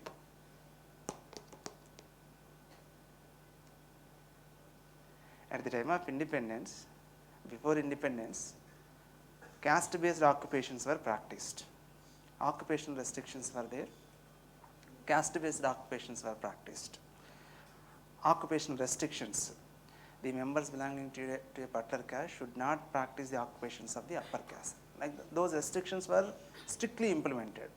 That's why backwardness was observed with respect to entire caste because of occupational restrictions. Practice of caste-based occupations and occupational restrictions were responsible for the backwardness of the entire caste. After independence, what happened? At the time of independence, we started providing reservation facilities, recognizing the beneficiaries on the basis of caste. Now some people have utilized the reservation benefits, they have developed very well. Those people who are developed very well, do they need reservation? There are some people belonging to SC, ST category, now they reached IAS position, IPS position, doctors, lawyers. Do they need reservation? Creamy layer is not applied to only OBCs. That too with respect to government employees only. It is easy. In India, corruption is an open secret. Everyone knows, but no one reveals that. They are taking corruption. It is easy to get income certificate. Am I correct or not? Only government employees cannot avoid this creamy layer concept. Am I correct or not? That's why once upon a time caste-based reservation was good. Now it is not appropriate. I am not against this reservation.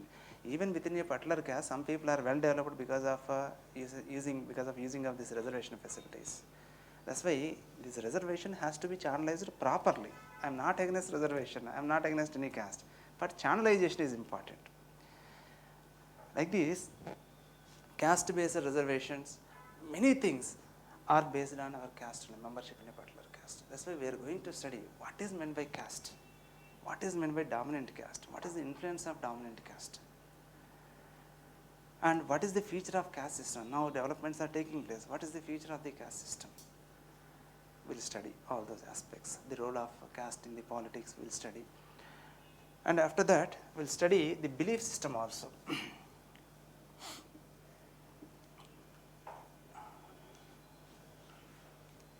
See, let us assume you are selected in the examination. You are one of the young and dynamic officers. Let us assume there is one illegal construction in the middle of road. Let us assume that illegal construction is a temple.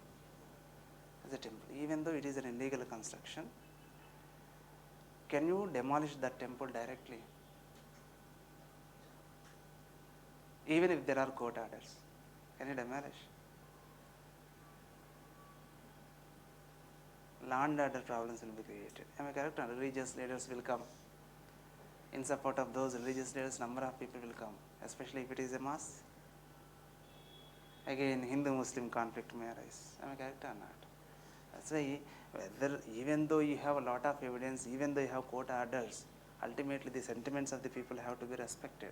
You have to call the concerned religious leaders. You may be having one set of attitude, but that attitude should not be shown in the administration. In the administration, you have to follow certain rules and regulations. You have to call the religious leaders, you have to arrange a meeting, you have to convince them, you have to assign the responsibility of controlling the members of that caste. Then only you can carry out the demolition of that particular mass. That means, whether it is legal or not, sentiments of the people is very, very important. Otherwise, people will not accept.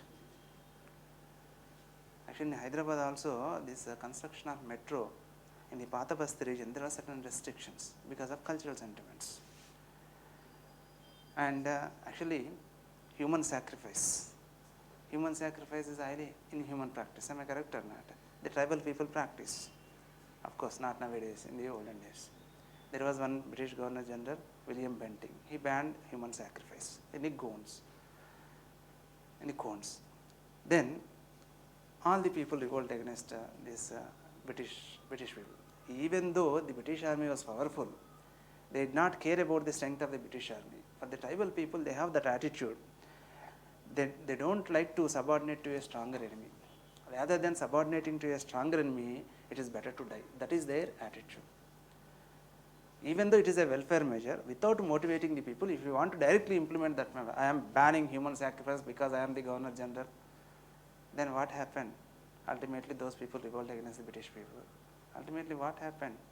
Even though that revolt was controlled, what happened? Some of the British army personnel were died. Some of the tribal people were died. Life is valuable, am I correct or not? That's why here the sentiments have to be taken into consideration. Belief system has to be taken into consideration. Especially in India, there are many weaker sections. Out of those weaker sections, SCs and STs are the most backward sections. They have certain belief systems. If you want to take development measure for the sake of their development, those measures should not cause any disturbance to that belief system. If that disturbance is affected, then they will not accept your developmental programs. Then they cannot be brought into the mainstream. Then regional inequalities will be there. Then group-based inequalities will be there. And that too, nowadays, we have been, not only in India, all the international experts, they are discussing about sustainable development. What is sustainable development? Development of the present generation without compromising the needs of the future generations. The so-called developed people, the so-called modernized people, they started exploiting the environment excessively, and we generated a lot of waste, lot of pollutants. Ultimately, pollution, global warming, now we are facing the problem. Now we realized, but the tribal people, they knew all these things. They have been practicing the principles of, the term may be new for them, but they have been practicing the principles of sustainable development from times immemorial. They depend on the forests. They utilize the forest resources only to meet their needs, but not to meet their greed. That's why pollutants were not generated excessively. Even though we generate pollutants, nature has the capacity to assimilate those pollutants. But we are producing pollutants in such a manner that our pollution production capacity is more than the assimilating capacity of the environment. That's why pollutants are accumulating. But they are practicing the principles of sustainable development. That's why in those areas we can come across number of resources. Now, the so-called because of globalization, multinational companies entered into our India also. Now their eyes were attracted towards those areas because they have been practicing the principles of sustainable development. That's why in those areas there are number of resources. If you want to those resources, even for constructive purposes also, for the sake of national development also, if you want to use, first of all, they have to be motivated. Am I correct or not? They have to be brought into the mainstream. That's why without causing any destruction to their forests, you have to bring them into the mainstream. Directly by saying that the forests are the national resources, we can bring about control of the forest rights. Then what happens? Tribal people come onto the streets. Then tribal people support anti-government institutions. That is the reason the Naxalites are able to survive in the central Indian region. Without taking their sentiments into consideration, we are implementing our development policies on them. Development is there for whom?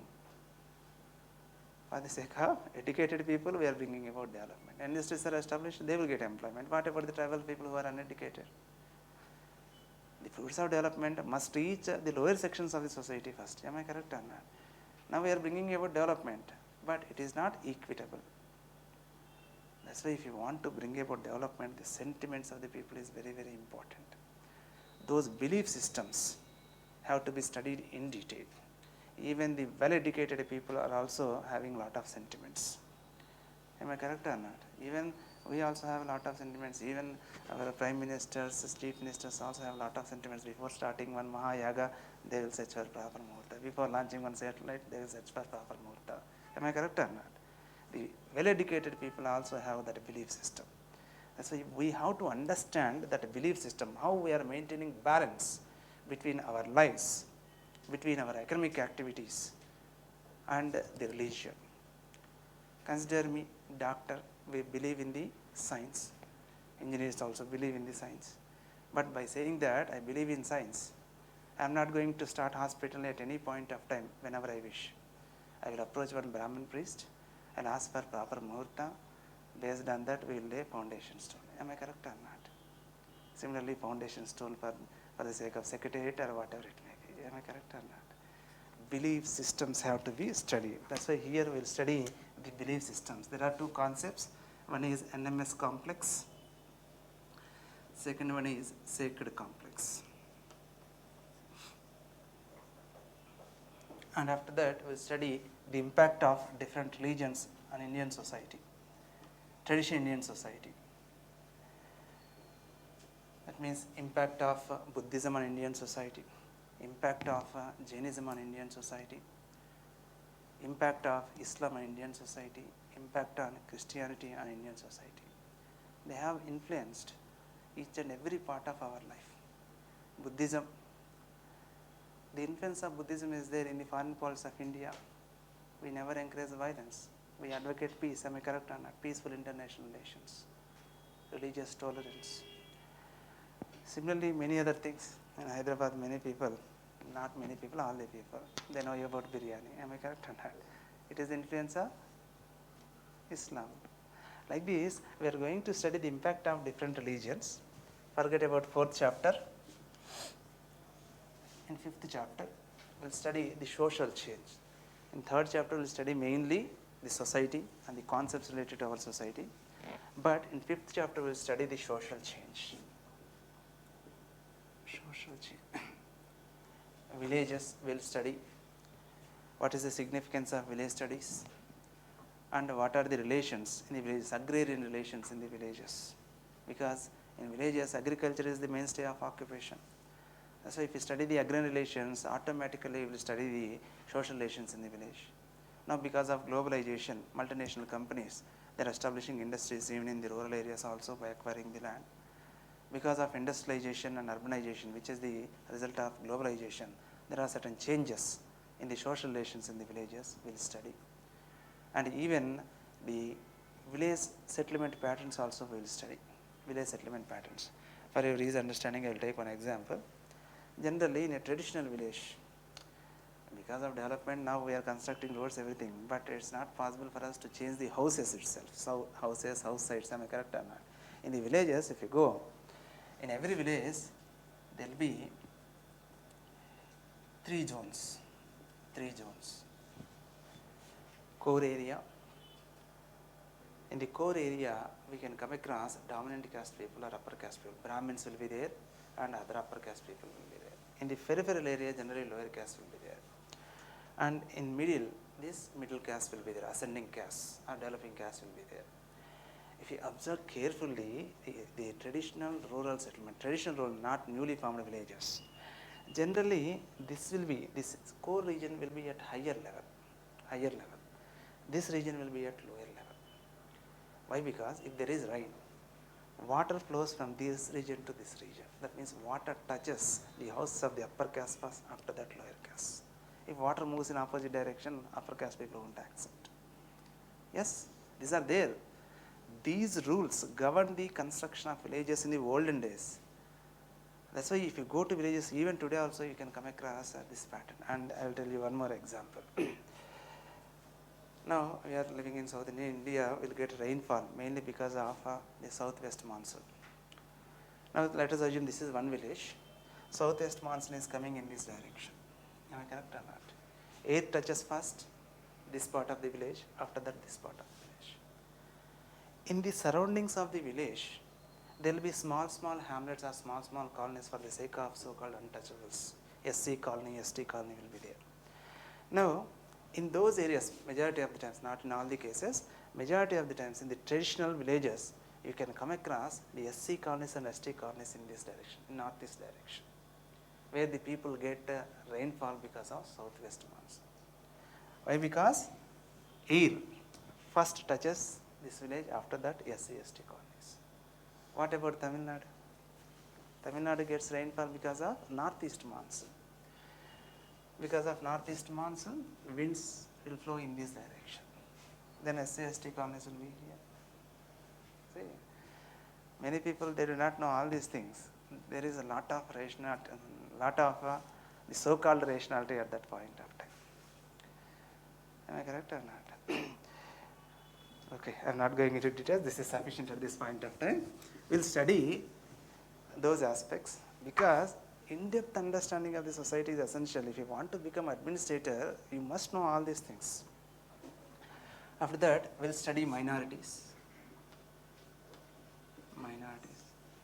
Rural people, minorities, all these are weaker sections. After that, we will study the agents and processes of social change. The agents and the processes of social change. There are many agents of social change, but in our syllabus we have only two agents. Media. Media can influence each and every sphere of our life. After that, Panchayat Raj institutions. Why? Because through Panchayat Raj institutions we have provided for reservation to the lower caste.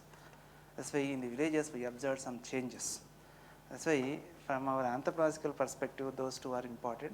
That's why they are mentioned. Similarly, process of modernization, process of socio-cultural change, westernization, modernization, in the olden days sensitization, like imitation of the lifestyle of the upper caste by the lower caste.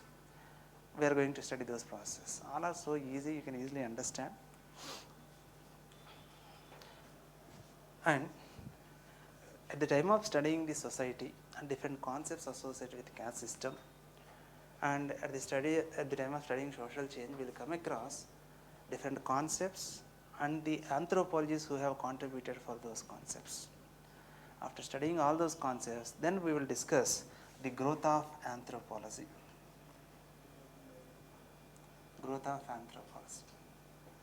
Why? Because directly if I say that LP Vidyarthi is the great anthropologist, he contributed for so and so thing, you may not understand. After discussing all the concepts, if I discuss, you can easily remember their names. Actually in Karnataka, there in state civil services exam, optional system was there until the recent past. They have syllabus in a proper way. In their syllabus, growth of anthropology was placed in the beginning. But our UPSC, I don't know who prepared that syllabus, they arranged the syllabus haphazardly, but we have to study in a proper sequence. These 5 chapters are covered in paper 2. In paper 2, section A. That means from these 5 chapters, 4 questions will be there. Now, remaining after 5 chapters, there are 4 chapters which are left behind, 6, 7, 8, 9. That is nothing but tribal India. 6, 7, 8, 9. Tribal India. Actually, once upon a time, anthropology means study of tribal people only. Later, they gradually expanded their scope. They studied almost all the tribal societies. Then they expanded their scope. They started studying villages, even urban centers also. That's why in anthropology, as our ancestors, earlier anthropology studied mainly tribals. Here also we are studying about the tribals in detail. That too, they are the most backward sections in our Indian society. Now, in your exam, current affairs based questions will be asked in this section only. Current affairs based questions. If they want to ask current affairs based questions, definitely those questions will figure in this section. In the remaining sections, very, very rare probability. I am not telling that current affairs questions will not come in other topics or other sections, but chances are less. Most of the times current affairs based questions and the need to update your material also will be there in tribal India. That to indirect questions also, not current affairs questions, indirect questions, for which we need to give integrated answer. That means from different topics we have to take certain points and we have to give one comprehensive and integrated answer. That's why here we will follow one approach. Instead of discussing the contents which are there in Tribal India chapter wise, I will discuss in a different manner. We will follow problem oriented approach. Problem oriented approach. This approach is useful not only in anthropology but also in general studies. Whenever there is any news, ultimately if there is problem because of that news, that means that incident, we have to study what is that problem, what are the root causes of that problem, what are the measures that are there already, and what are the measures that are to be taken. Like that we will study. Am I correct or not? And at the time of writing answers in general studies, you will write all those things. At the end also, many people suggest that write the way forward at the end as conclusion. But it should not be followed always, but generally if any issue is asked in general studies, the senior instructors, they advise that write some suggestions at the end. Similarly here also, we will follow the same approach, but here with respect to Tribal India, we will categorize all the topics into 4 groups. They are problems of the tribal people. Problems of the tribal people. After that, we will study what are the measures taken. What are the measures taken to deal with those problems? Then what is the impact? What is the impact of those measures? And finally, what is our role, the role of anthropologists? We'll segregate all the topics which are there in Tribal India. We'll study in a different manner. We'll categorize all the concepts in Tribal India into 4 groups: problems, measures taken, impact, and role. Generally, we feel that tribals are backward. Backward means generally we feel that they are academically backward. Academically backward means poverty, indebtedness, unemployment, underemployment will be there. And educationally backward, low literacy will be there. And even they have poor health standards. Generally, backwardness means we will consider in these aspects.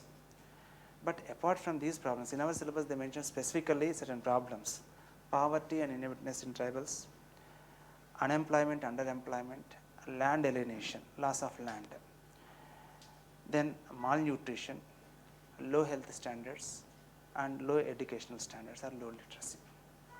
They are mentioned in one part of our syllabus. But in some other parts of our syllabus they mention some other problems: pseudo-tribalism.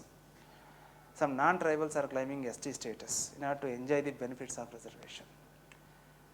Consider me, at the end of my name there is one word Reddy. There is one tribal group which has got this ST status by name Konda Reddys. Based on the similarity, I may claim that I belong to ST category. Then I may get a service also. Because of me, the needy people are not getting advantage. The non-tribal people are projecting themselves as tribal people, but they are not tribal people.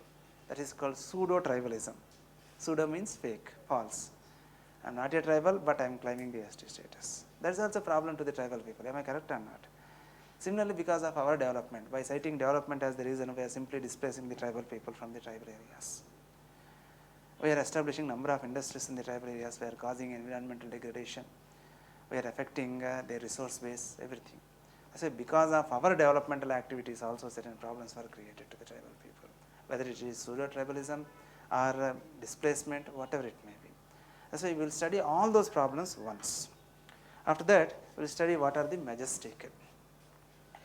Here we will study all the measures taken by the present rulers as well as the past rulers.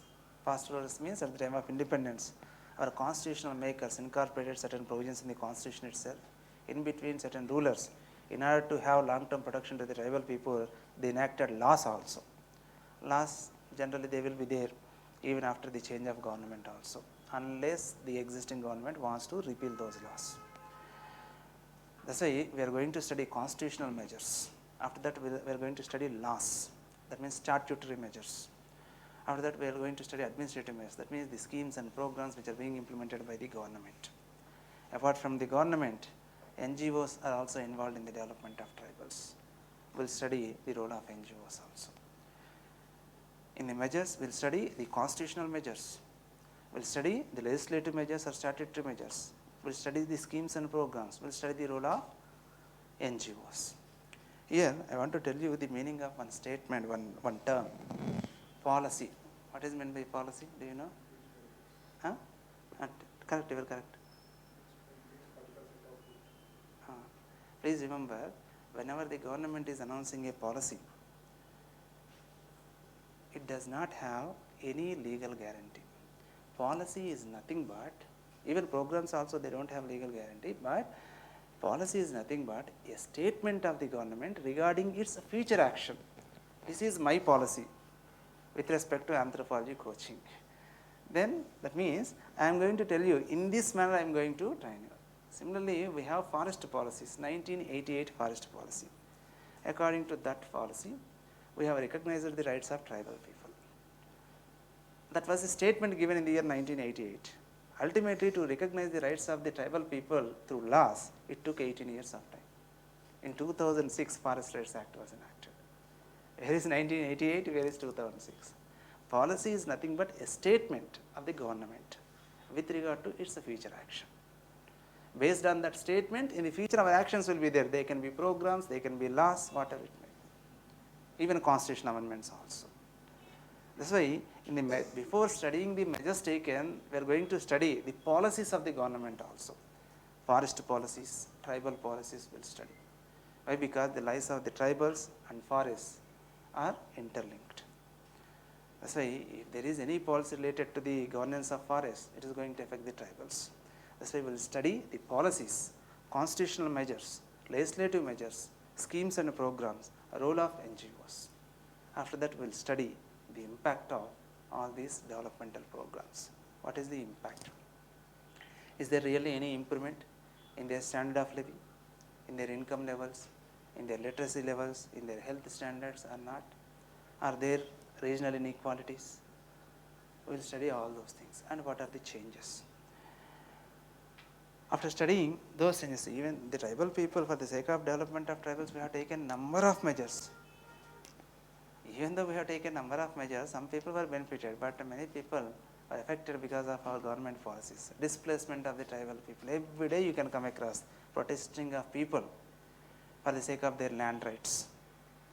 Even in our Telangana also, few days back, some of the tribals, for the sake of their land titles, they started this great walk towards the CM camp office.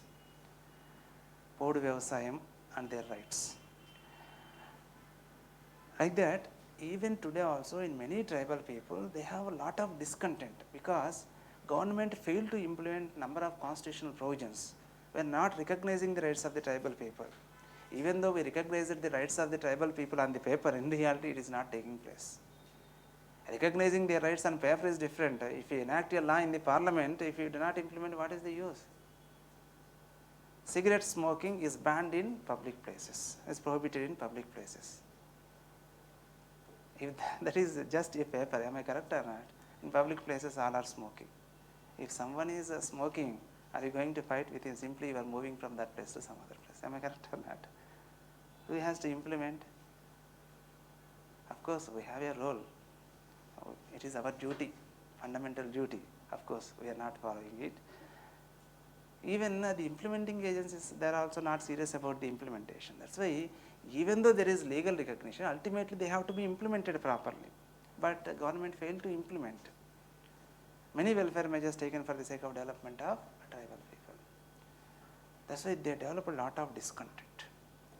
That discontent was channelized in the form of demand for autonomy. Okay, this government is of no use, we will govern ourselves. That demand for autonomy was manifested most of the times in the form of demand for separate state. Telangana people, they want to govern themselves, that's why they demanded Telangana state. Am I correct or not? Similarly, with respect to tribal areas, they want to govern themselves, that's why they started demanding separate state formation. That's why regionalistic demands came into existence. And because of cultural conflicts between tribals and non-tribals, culture-based conflicts came into existence. Whenever there are conflicts on the basis of region or religion or language or caste, that is called ethnic conflict. Ethnic is a broader term. In that ethnic, language will come, caste will come, religion comes, region comes. That's why here we are going to study those ethnic conflicts. because of our neglect of the tribal people, because of cultural impositions. After the opening of the tribal areas, there was intense competition among different religions to convert the tribal people into their religions. Especially, there is a competition between Christian missionaries and Hinduism. In certain states, certain governments are unofficially supporting the Hindu organizations. In certain states, they are unofficially supporting Christian missionaries. Everyone knows which party is supporting which type of religion, I am not going to discuss here, that this is online. And that's why here there is conflict of interest. They have their own religion. Now these people want to convert them into their religion. Sometimes they feel that these people, because of their domination, they are imposing their culture on us. That's why cultural conflict, religion-based conflicts came into existence. That's why we are going to study all those conflicts. They will be there in our general studies also. But here we will study the root causes also. Whatever may be the cause, whatever may be the manifest cause. Generally, the people say that religion is the cause or underdevelopment is the cause. Different reasons will be there. There is one conflict. In 1980s, in Uttar Pradesh, there is one town, Moradabad. On the occasion of Eid, into the place of Muslim congregation, all the Muslims gathered together at one place at the time of Eid. One pig entered into that place of congregation. Because of the presence of distrust between the Muslims and Hindus, some rumors was trusted by the people belonging to Islam. That pig was deliberately sent by some Hindus. When religious sentiments are affected, then people lose rationality. Then Muslims started attacking Hindus, Hindus started attacking Muslims. Ultimately, some people died. Everyone thought that entry of pig into the place of Muslim congregation is the reason for that conflict. Later, our anthropologists entered the situation, and they studied in detail about that society, and finally they found that it is because of economic jealousies that conflict was created. There was intense competition between Hindu traders and Muslim traders. In that competition, we don't know the exact reason, whether that pig was sent deliberately by Hindus or not, we don't know. But because of the economic jealousies, rivalry came into existence, distrust came into existence. Just one incident caused ignition. That's it. Spark. That spark was provided, but the real cause lies in the socio-economic setup. Whatever may be the manifest cause, the real cause lies in the socio-economic setup. Here, some people may be demanding separate state on the basis of economic negligence. But the reason may be different. The person who is demanding the formation of separate state may have dispute with the leader of his party because of when the leader of a particular party is not giving ministerial position to a particular person, he may start one party. He may start projecting that so-and-so people are exploiting so-and-so region. Political factors. But the real cause lies in socio-economic setup or political setup. That's why here we are going to study all those ethnic conflicts and social, economic and political conditions which are responsible for those conflicts. And finally, we'll study what we can do. Ultimately, bringing national integration is important. We, the people of India, have to live together. That means bringing all the people into a single line of thinking is essential. National integration. If you want to bring about nation integration, you have to deal with the threats to nation integration. Am I correct or not? What are the threats to nation integration? Communalism, regionalism, linguism, casteism.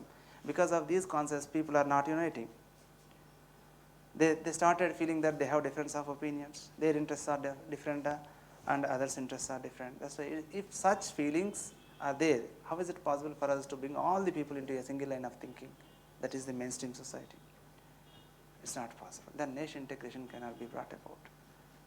Then how the unity in diversity can be maintained? That's why in order to maintain that unity in diversity, in order to avoid the differences, first of all you have to study in detail their socio-cultural backgrounds. Then only you can bring about solution to those differences. Because I'll tell you one simple example. If there is Hindu-Muslim conflict, Then Hindus may attack Muslims, Muslims may attack Hindus. Let us assume there is one student. He is a Muslim. Let us assume I am a Hindu. If we are known to each other, then that person may kill other Hindus but not me. Am I correct or not? Because he knows about me. That's why he would like to kill all the Hindus but not Ravindra. Why? Because he knows. Then he feels that Ravindra is not such type of personality. I know about his nature. That means because of frequent interaction between me and that particular person, there is good understanding. That's why we will not give ears to rumors. That's why cross-cultural participation has to be promoted. On the occasion of festivals, there will be cross-cultural exchange. My friends invite me at the time of their Muslim festivals. I will invite them at the time of Sankranti. Then there will be good understanding. Like this, here cross-cultural participation, if cross-cultural participation is there, mutual understanding will be there. If mutual understanding is there, the chances for conflicts will be less. What are the causes for that mistrust in the beginning? How to avoid those causes? How to enhance the understanding? We will study all those things, so that we can contribute for the sake of nation integration. And similarly, our anthropologists played an important role with respect to tribal development. Anthropologists, even after selection also, at the time of training, one person will come to train you at least one hour with regard to attitude that has to be shown with the tribals. Because tribals, they have different set of belief system. That's why you have to interact with them very smoothly. You should not think that you are the well-educated people, you are civilized people. Say, consider me, if there is a road accident at the junction, there is a class at 10:30, I have to come. Otherwise what happens? My reputation will be affected. Then after some time, the strength of the class will be decreased. Am I correct or not? That's why I don't bother about that victim. Oh, government will take care of, someone will call, someone will call, someone will call. But if there is accident in a tribal area, people stop their work and they will come. Because there will not be any compulsion on them to complete the cultivation or any other activity immediately. Then who are developed? Development is different, modernization is different. We are modernized but not developed. Quality is important, quality of personality. Here, our anthropologists, after studying the tribal people, they suggest a number of changes with respect to administration, with respect to governance. That means governance by the tribal themselves. Actually, we extended panchayats to the tribal areas. In the beginning, we thought that the tribal people, they cannot govern themselves. That's why we have given special role to governor with respect to administration of tribal areas. But later we realized that the tribal people have the capacity to govern themselves. That's why we extended the panchayat raj to the tribal areas. That means their abilities are known to us because of the research conducted by anthropologists. Anthropologists have very good understanding about the abilities of the tribals, the sentiments of the tribal people. That's why they can motivate the tribal people to accept the developmental programs, to accept even the vaccination program also.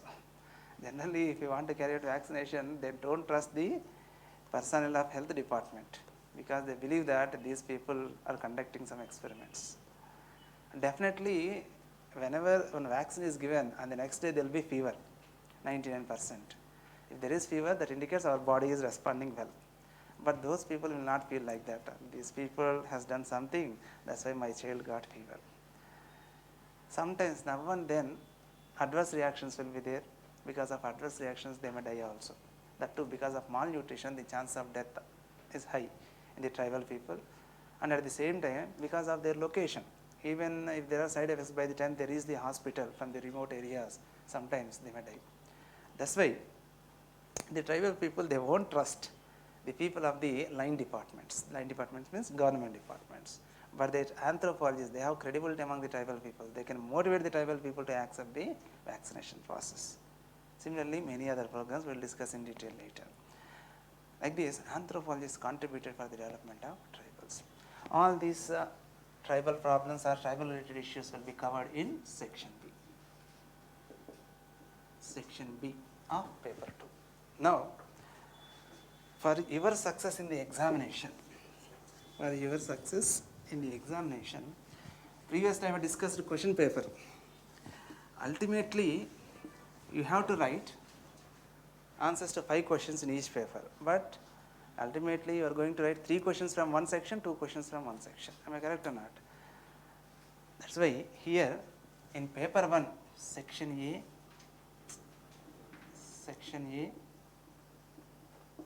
and section B. Similarly in paper 2 also, okay, paper 1 is paper 2, section A and section B.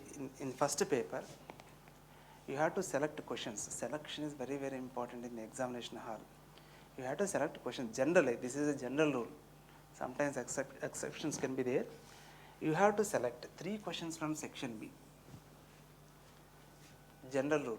You have to select 3 questions. So far, 99% of the times, successful candidates, they follow this formula.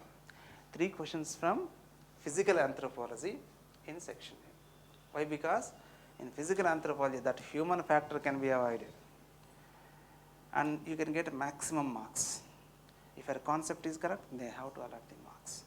Time can be saved, because even for long answer question also, in 100 words or 150 words, you can give answer. Say for example, there is one chromosomal abnormality, Down syndrome. What is Down syndrome? How it is caused? What are the symptoms of or clinical features of Down syndrome? Hardly you can write all those points in one paper. Even though it is for long answer, that means for 20 marks. If you write in one paper, they have to give 14 marks out of 20. Lot of time can be saved. That is the advantage. Now, if you come to second paper, section A is static. Evolution of man, it's not possible for us to change it now. Evolution of culture also, demographic profile also. Demographic profile, slight changes will be there. For every 10 years, census will be released. Based on the census report, there will be some changes. Except that second chapter is static. And that too, in second chapter, in the demographic profile of India, only 3 questions are there. Definitely 2 questions will be given. Why? Because there are certain facts which are difficult to remember. Examiner also knows that it is difficult to remember. That's why they will give question definitely from that section, from that chapter. Similarly, fourth chapter in section A in paper 2, growth of anthropology. There also we have to mention the names of different textbooks. That means different works produced by different anthropologists. It is difficult to remember those names. Of course, we have some techniques. That's why they will give questions from that section. That means from that chapter. There also hardly 10 questions. And that too, they are not subjected to current affairs. That's why we can have ready-made answers in the examination. Directly we can produce the answers. That's why you have to write 3 questions from section A in paper 2. 2 questions. 2 questions means ultimately one compulsory question will be there, only 1 question. That's why here if you select 2 questions from section B, tribal India, here sometimes current affairs based questions will be there, indirect questions will be there. Sometimes we may not be in a position to cover all the current affairs. Sometimes we may not have the ability to integrate different components of our syllabus. In such circumstances, it is better to avoid more questions from tribal India. That's why to avoid current affairs, influence of current affairs, the influence of indirect questions, we advise the students to write more questions from section A, because ready-made answers will be there. This is the success mantra. If you want to crack UPSC exam with anthropology as an optional, you have to write like this. Because ready-made answers are key. If you have ready-made answers, you can get. Some people, they may ask, sir, UPSC asks more dynamic questions, so every year they may change questions. Yes, that is true. But to what extent that change will be there? That is important.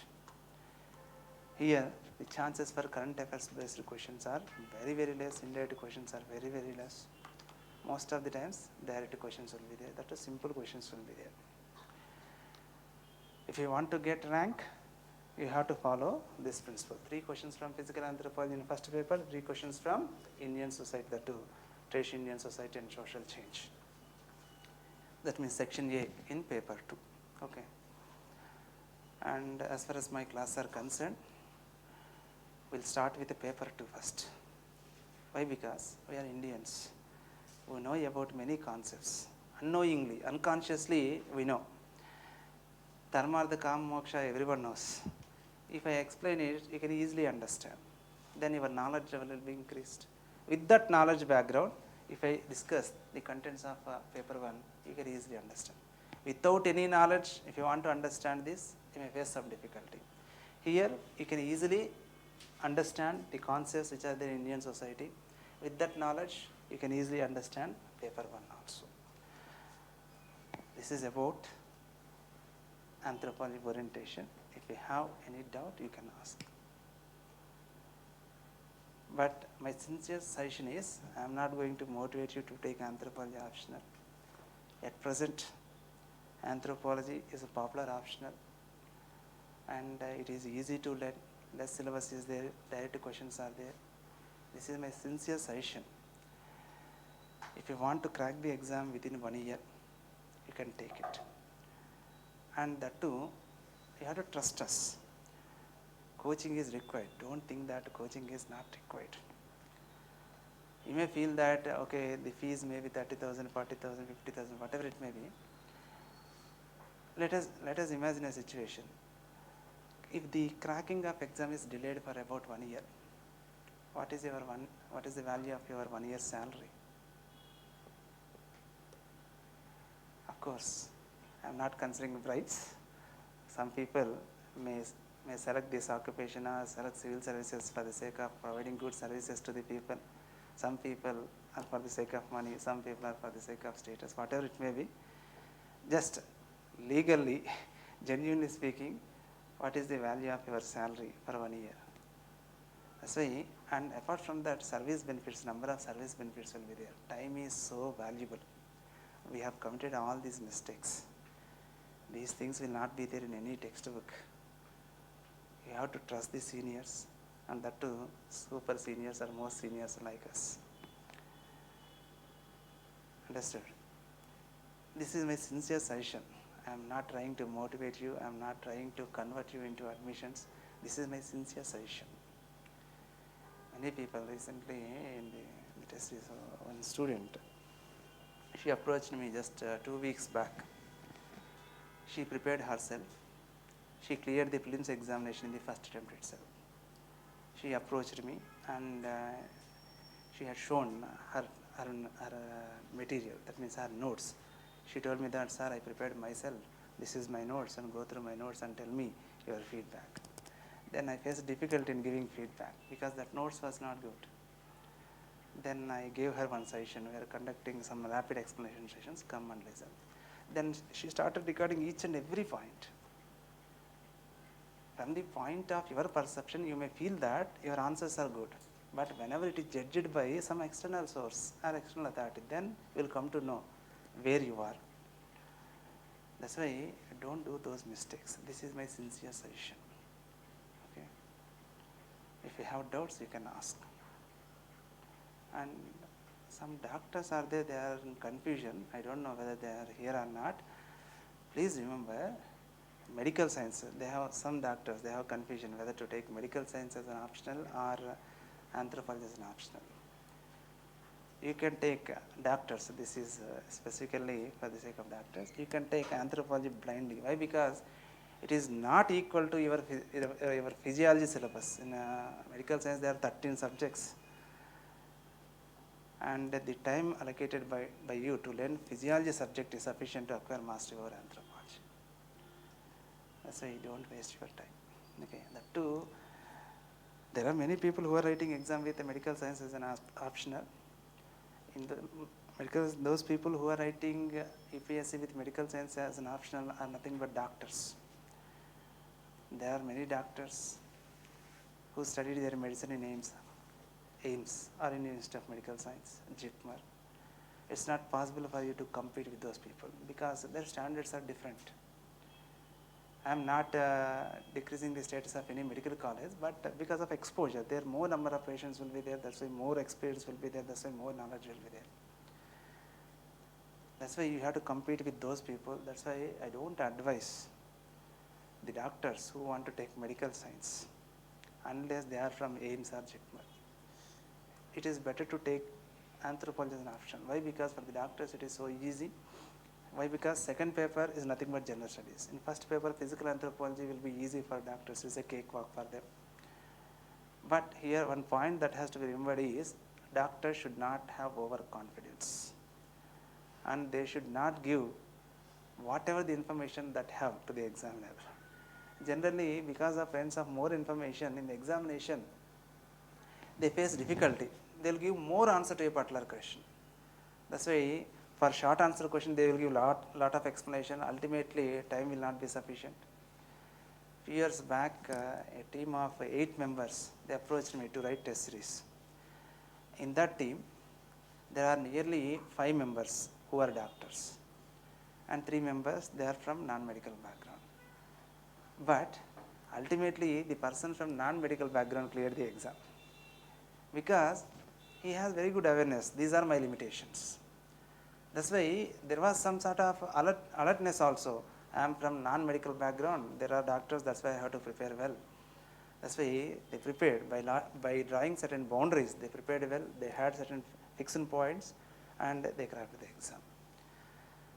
That's why having medical background and non-medical, don't consider that doctors are there. We may not be in a position to compete with them.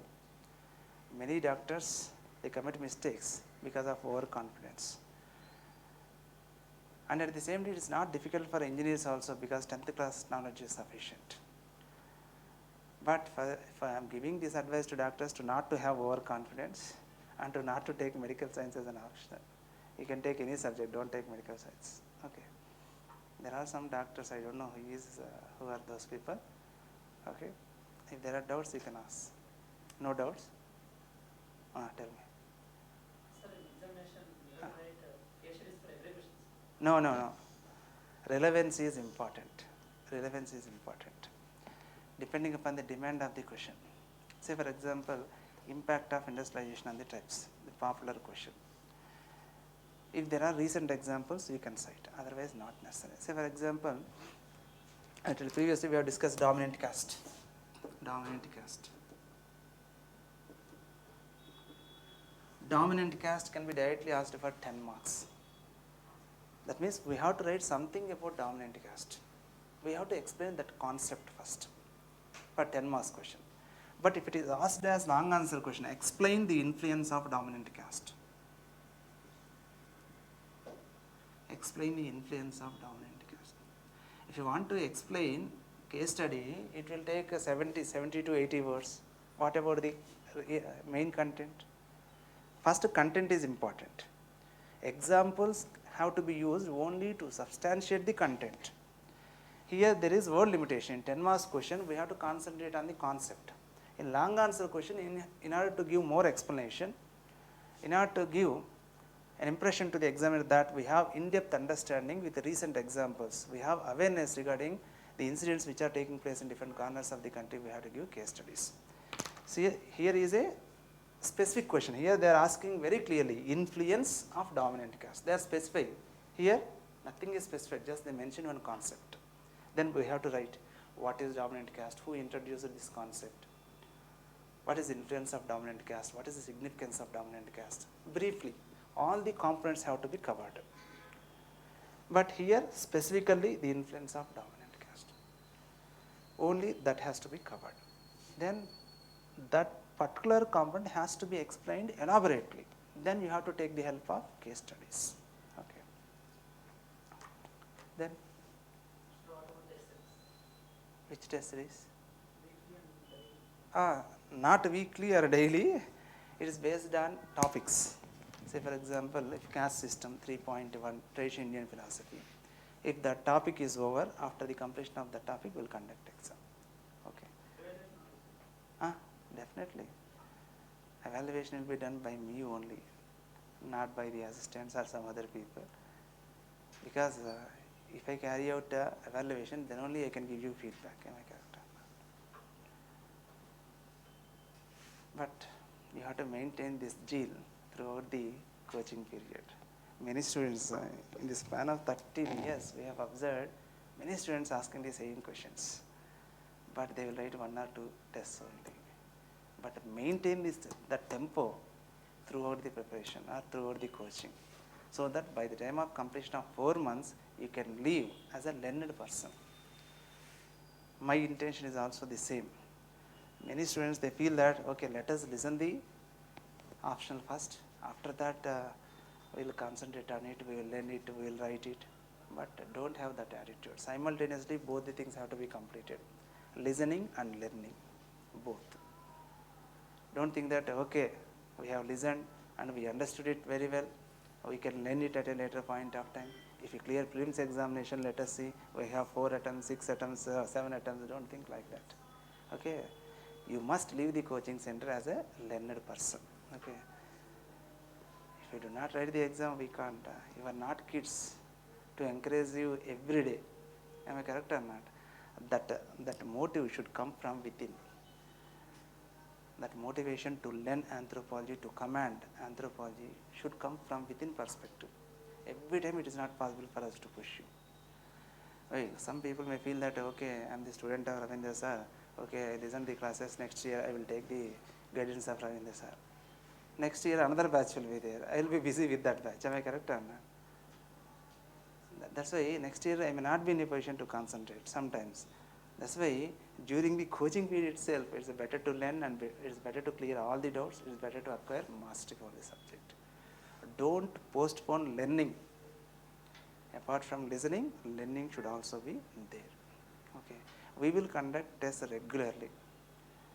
In fact, from this year onwards, we will conduct more number of tests. Why? Because previously I took classes in Hyderabad, later I shifted to Bangalore because of number of factors. And I got good popularity in Bangalore, and at the same time, because of my wife's occupation, we shifted to Bangalore. Now because of my wife's occupation and some other factors, I shifted to again Hyderabad. But I am not leaving Bangalore market. That's why we will take classes here as well as there. Saturday, Sunday I will not be available. That's why Saturday, Sunday we may conduct test. That's why from this year onwards more tests will be there. Okay. We want to engage you throughout the period of 4 months. Okay. If there are doubts, you can ask. Any doubts? So what type of professional experience is required for anthropology selections? For anthropology? So professional experience is... Professional experience means, say for example, in physical anthropology, to explain the concept of chromosomes and genetics, let us assume you are a professor in an engineering college. You may be having 25 years of experience. Can you teach genetics? Because your background is different. I am a doctor. That's why I will have in-depth understanding of biological makeup. That's why even the person without experience also, a doctor can easily explain what are the chromosomes. Because that field expertise is required. Remaining socio-cultural aspects anyone can teach. That we prepared for 4 years at the time of preparation. Later we started teaching for about 15 years. 20 years of experience is sufficient to teach general aspects. Anyone can understand, anyone can teach. But to teach physical anthropology, medical background is required. If there is any topic which is related to computers or software, can I explain? Engineer can explain. I may be having 15 years experience in teaching, but I don't have experience in teaching software. Am I correct or not? Similarly, here also to teach physical anthropology concepts, medical knowledge, medical profession is required. That is the profession. That is the meaning of professional knowledge in this context. Any other doubt? If you want to take anthropology as an optional, from Monday onwards classes will be started. Every morning, that means from 10:30 onwards classes will be there. Listen the classes for about 1 week. Then if you are comfortable, then only you can pay the fees. Okay? If there is any doubt, I will stay here. Otherwise, I will leave. First listen the classes, then come to a conclusion. Whether I am teaching in tune with the UPSC requirements or not. Whether my way of teaching are suitable to you or not. Because some people they expect one type of delivery, some people they expect another type of delivery. I said listen the classes first. Then you will come to know whether anthropology suits to your personality or not, whether Ravindra Reddy is teaching or not properly, whether the delivery skills are suitable to your expectations or not. All these things you can come to know. You can attend for about 1 week. No one will ask to pay the fees. Come, listen. If you are satisfied, okay, then we can think about the future. Okay. But I can guarantee, if you follow my guidelines, definitely will cross 300 marks. Beyond 300, your skills only. Your handwriting, your speed, hand speed. I told you in the beginning one name, Yashashwini. Her writing, the letters will be very good. After seeing her writing, I felt that even if I write the exam, she will get more marks. Why? Because her writing was so good. Some students, they have that writing skills.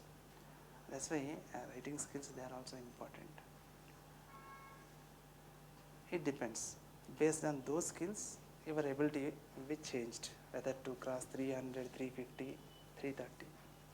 300 we can guarantee you, but beyond 300, it depends upon your skills only. Proper channelization of answer, selection of questions in the examination hall. In the examination hall, definitely some unknown questions figure out.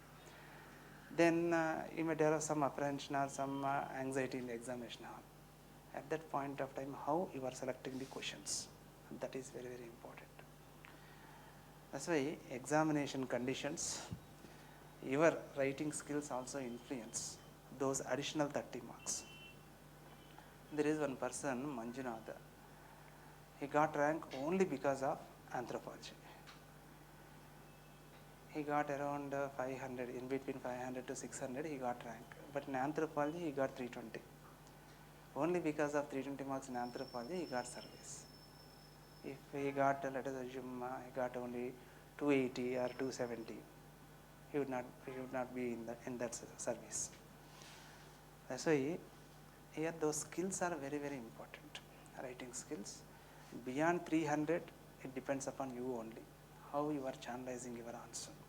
300, up to 300 will give you guarantee. And beyond that, your skills. Okay.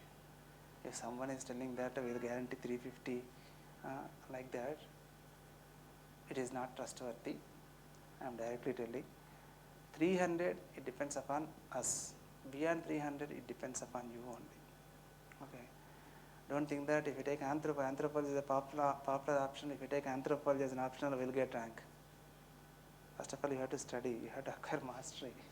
After that, you have to present. Am I correct or not? To produce sound, both hands should meet. Am I correct or not?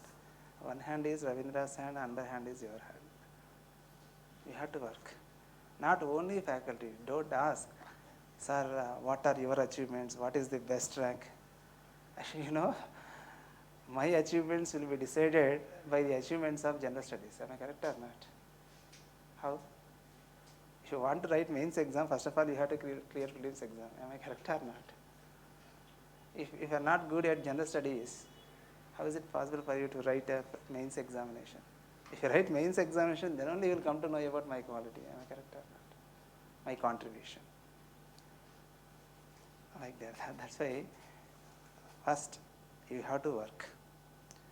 Don't discuss about contribution of faculty. Don't ask for the contributions. We have very good contributions. First of all, you have to cross prelims barrier. After that, our contribution will be there.